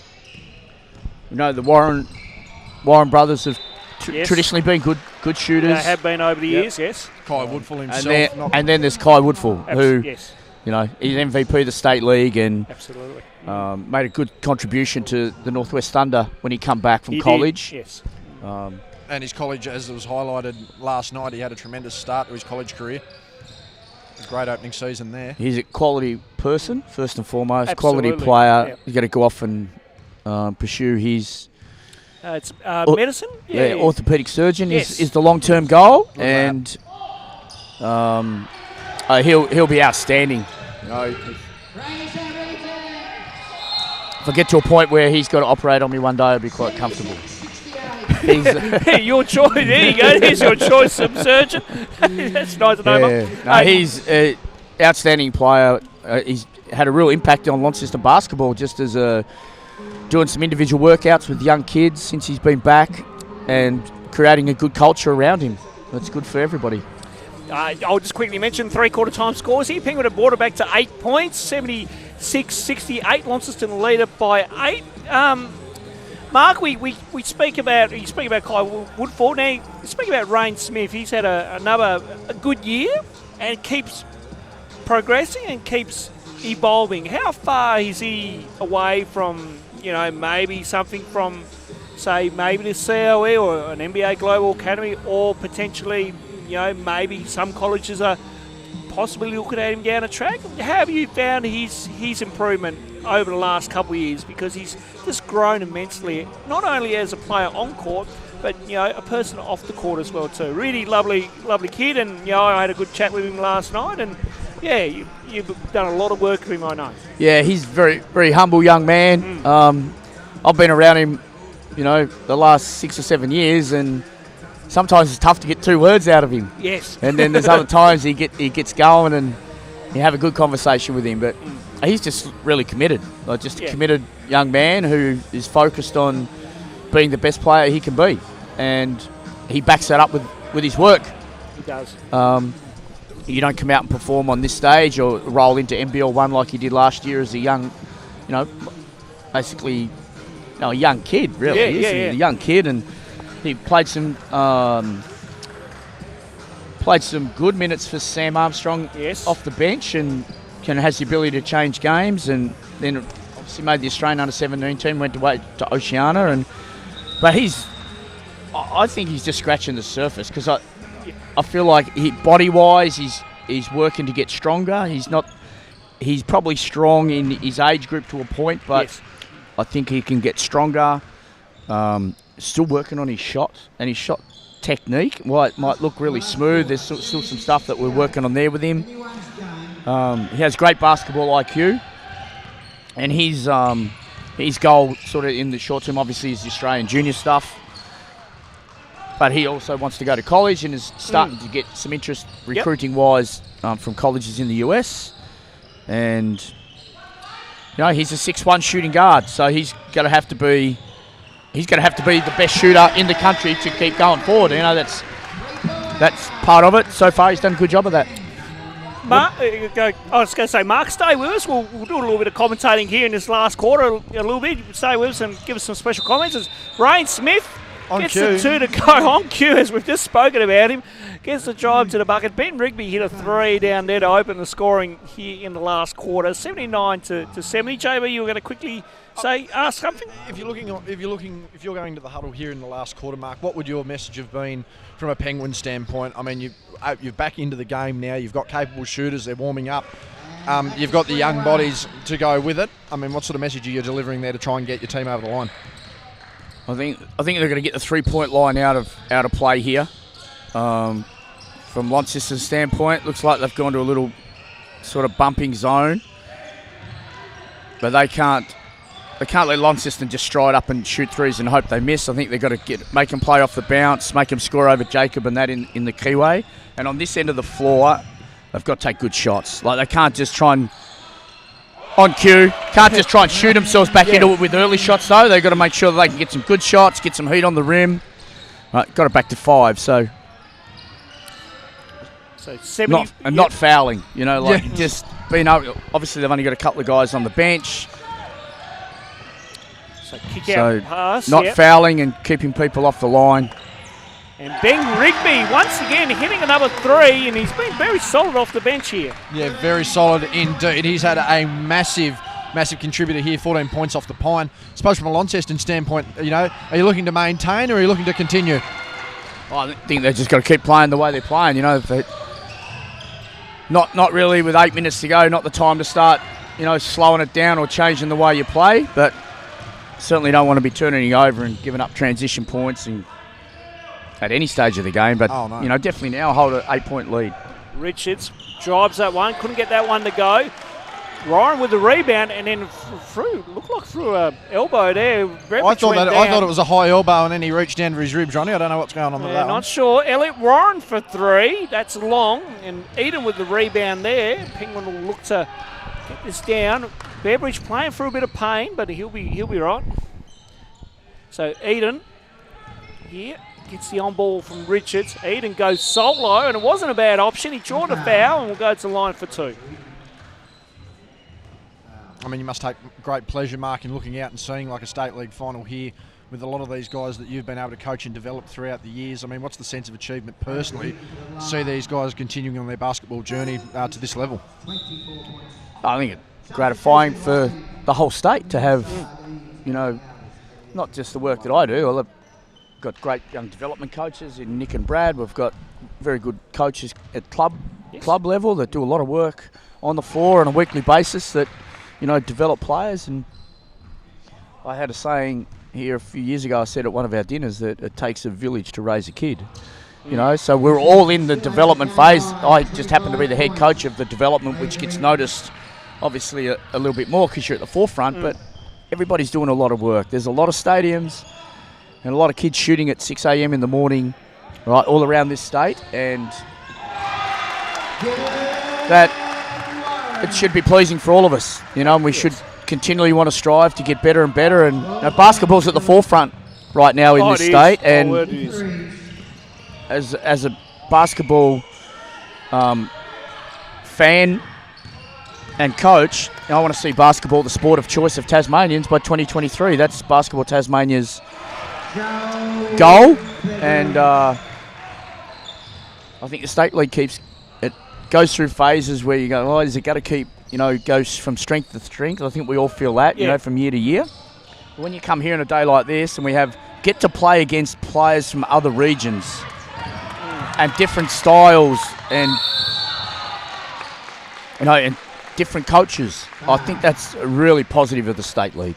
Absolutely. Now, offensive foul was being called and going Penguins' way, so Penguins get it back. It's 7 points our margin. 6:26 to go. 85-78 is our scoreline in favour of Launceston at this point in time, but I feel like a little bit of a momentum shift might be coming here towards Penguins' way, JB. Yeah, they're really getting after it at the moment. And as I mentioned there, I've mentioned it for most of the weekend, Joel Beveridge is a player who just, is a junkyard dog. He does all the hard work in the sense of the hustle. He's physical and he lets you know he's there. He's just not going to bend over backwards and let you take away a game. 7 point margin too, as you can see. Right, nice try dish there from Woodfall to Warren. Good play. And a big factor there is he's about to come in now, Hugh King, 14 points and 4 fouls, so he cannot afford any more. And I think Penguin are certainly going to be keeping an eye on that. So ball getting kicked around here. Richards goes down low, one-on-one Parker Hill. Now deflected by Parker Hill, and Penguin to get that back. Hugh King coming in now, and it'll be Parker Hill coming out. So 5:46 remaining. Parker Hill comes out scoreless. 3 fouls. So Beveridge to restart here.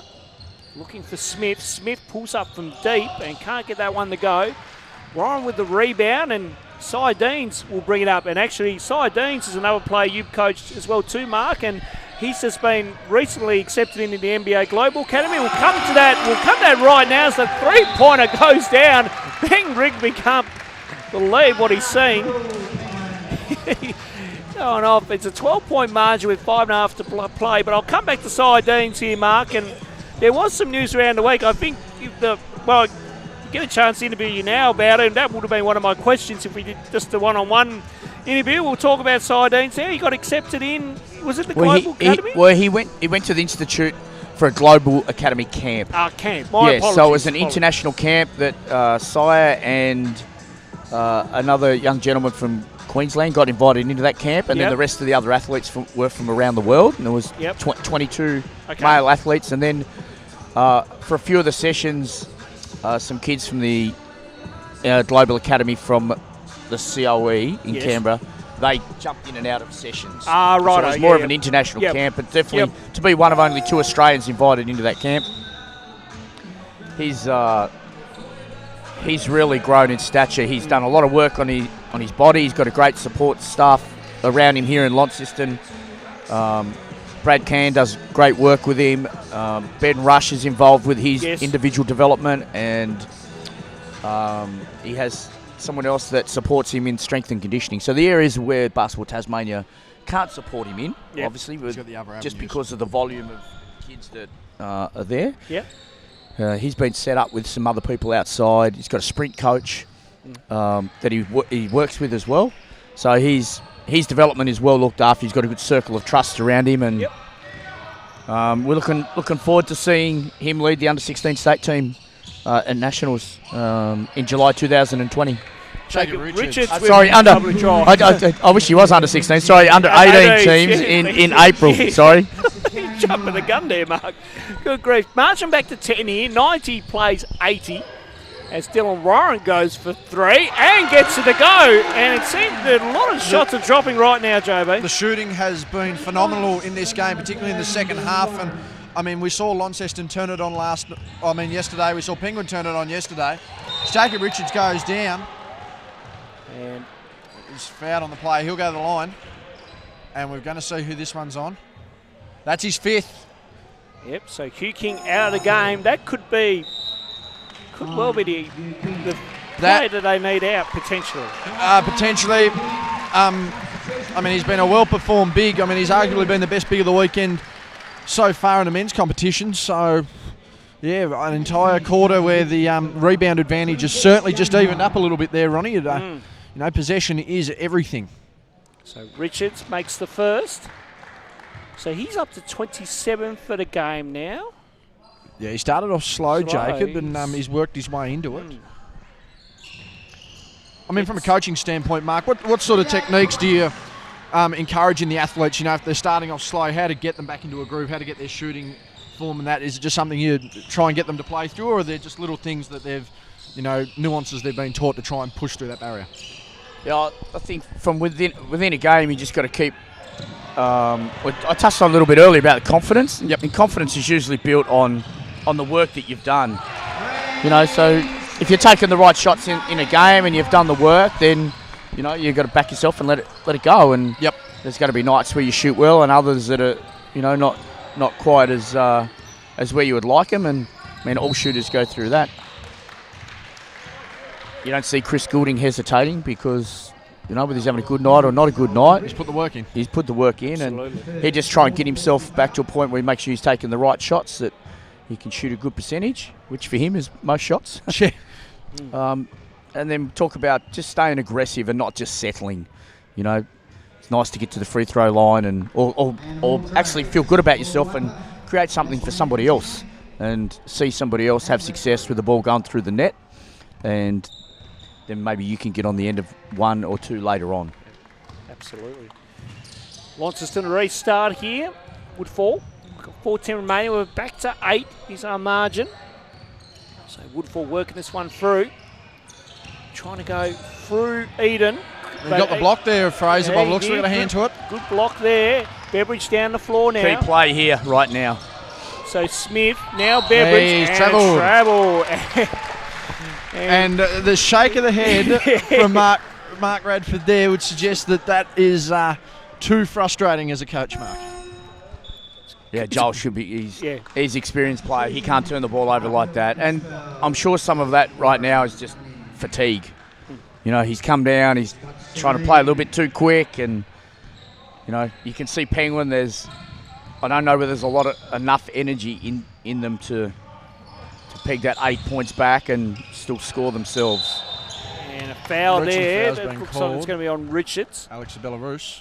That would be his second. Yeah, Richards, second. 28 points too. Just on. Yep, Just go for on it, Mark. our new referee. Yes. What a breath of fresh air he has been to Absolutely. I Tasmania 100% refereeing. agree Like, with you. I've Yep. had him a couple of times. He told me to settle down a couple of times. And That's normal though, isn't it, Mark? Much better now. Yeah, I'm much better now. yes, Yeah, that's of true. course. We all get better with age. My word, we do. His patience, the way he controls himself, and which calms the players. And I feel like our young referees that can really learn from him. And I've talked to some of them, Yep. and I've talked to him about. I'm so pleased that he's here in Tasmania, and that he can pass on his knowledge to, our younger referees. So.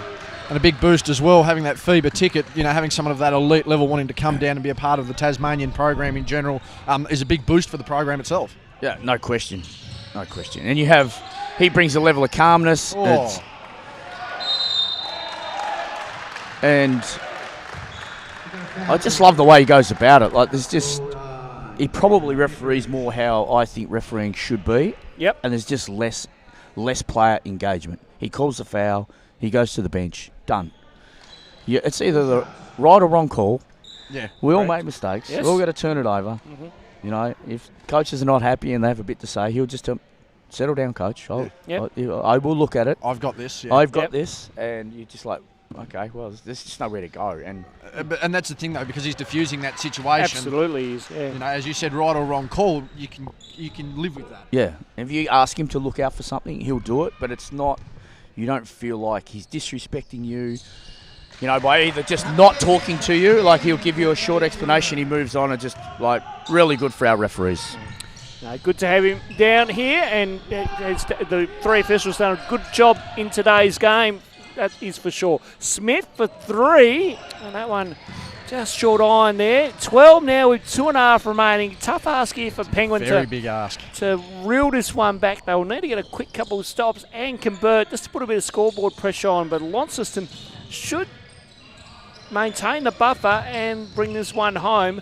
Woodfall putting on some moves, pulls up from the middle of the key, and then Elliot Ryan nearly with a tip in, couldn't get that to go. Sardines with the O board, kicks it out. Ben Rigby, who's had a fantastic game off the bench, now back to Sardines. Shot clock at 5, good pressure there by Beveridge, who again puts himself on the floor.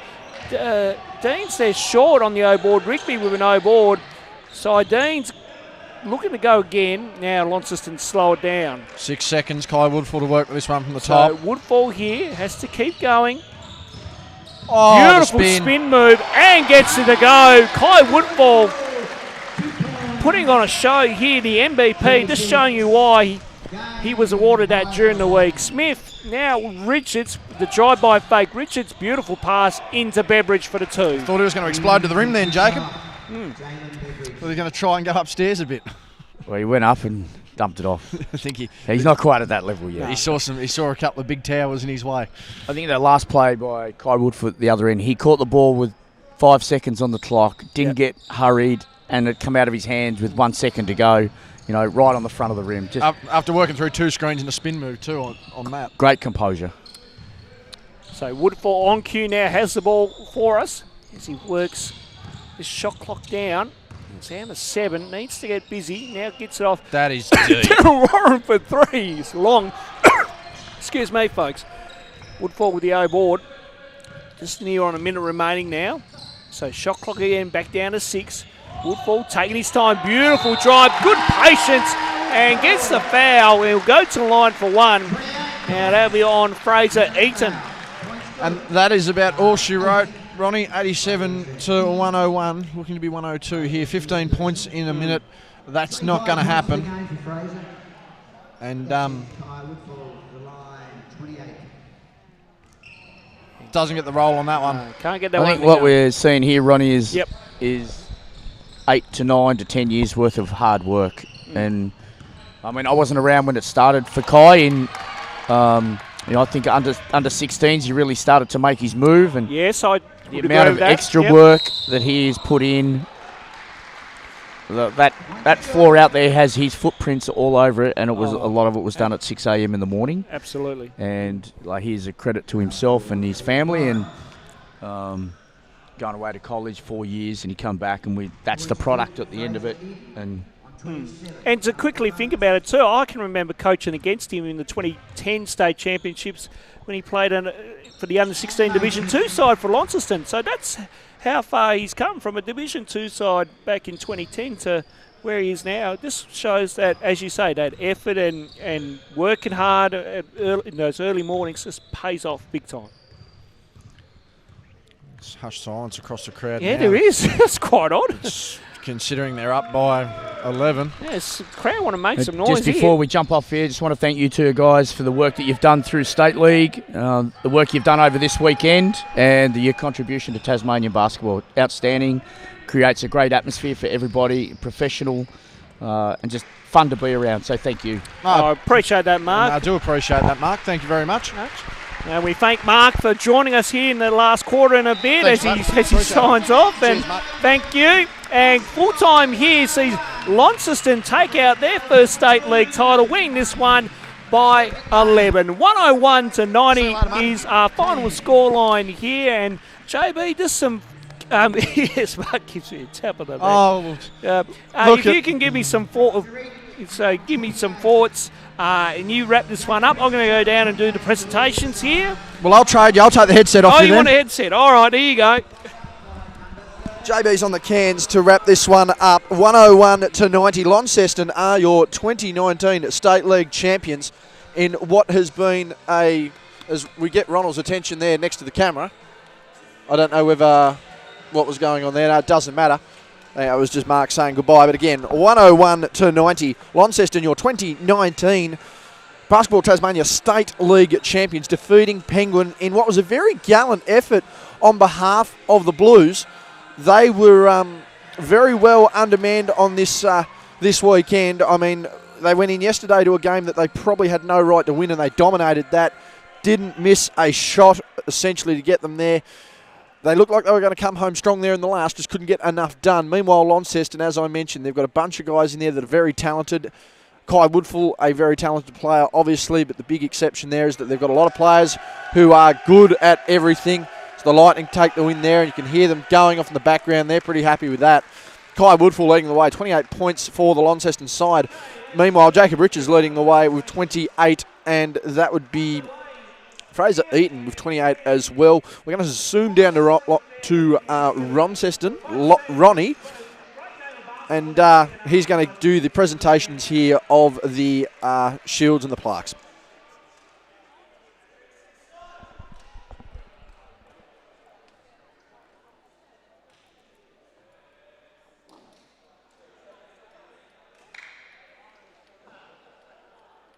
So before we hand out the trophies and the shield, I'm just going to, while Penny was still in the debrief, in the men's competition, we had renamed the men's premiership shield to the Tim Leedham Shield, and it's in honour of Tim Leedham, who unfortunately passed away a couple of weeks ago. I can sincerely speak on about Tim, that Tim was a wonderful great administrator, not only for basketball in Tasmania, but also in southern Tasmania. A wonderful gentleman away from the court. The conversations I always had with him were wonderful, the advice that he would pass on, and the advice he would pass on to anyone in basketball in general. And of course, Tim was a big contributor in getting this state league underway about 6 years ago, back in 2014, and no wonder Tim has been a stalwart around this great state. So it is a wonderful honour that we named the men's premiership shield under Tim's name, and I'm sure if Tim was here today, I'm sure he would have took that final, because it was such a fantastic game, both ends of the court. We had a high scoring affair, I'm sure, and a lot of joy and excitement for him. But I know Tim would be looking down and be very proud of where the whole state league has come today. So that's why we named this the Tim Leedham Shield. Well spoken there by Ronald, again just addressing the name change of the State League Premiership Shield to the Tim Leedham Memorial Shield. I'm just going to ask the captain from Penguin to come up and accept the runners-up plaque, and that will be Joel Beveridge from the Penguin Blues.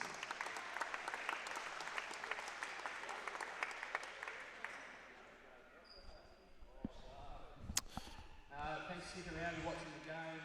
Good job, Lonnie. You guys shot the piss out of it. I don't reckon anyone in the state or Australia will beat you today, so good job. There you go, a short and sweet speech there by Joel Beveridge in defeat. Okay, now to champions, and the first-time champions of the Basketball Tasmania State League in the Launceston Lightning.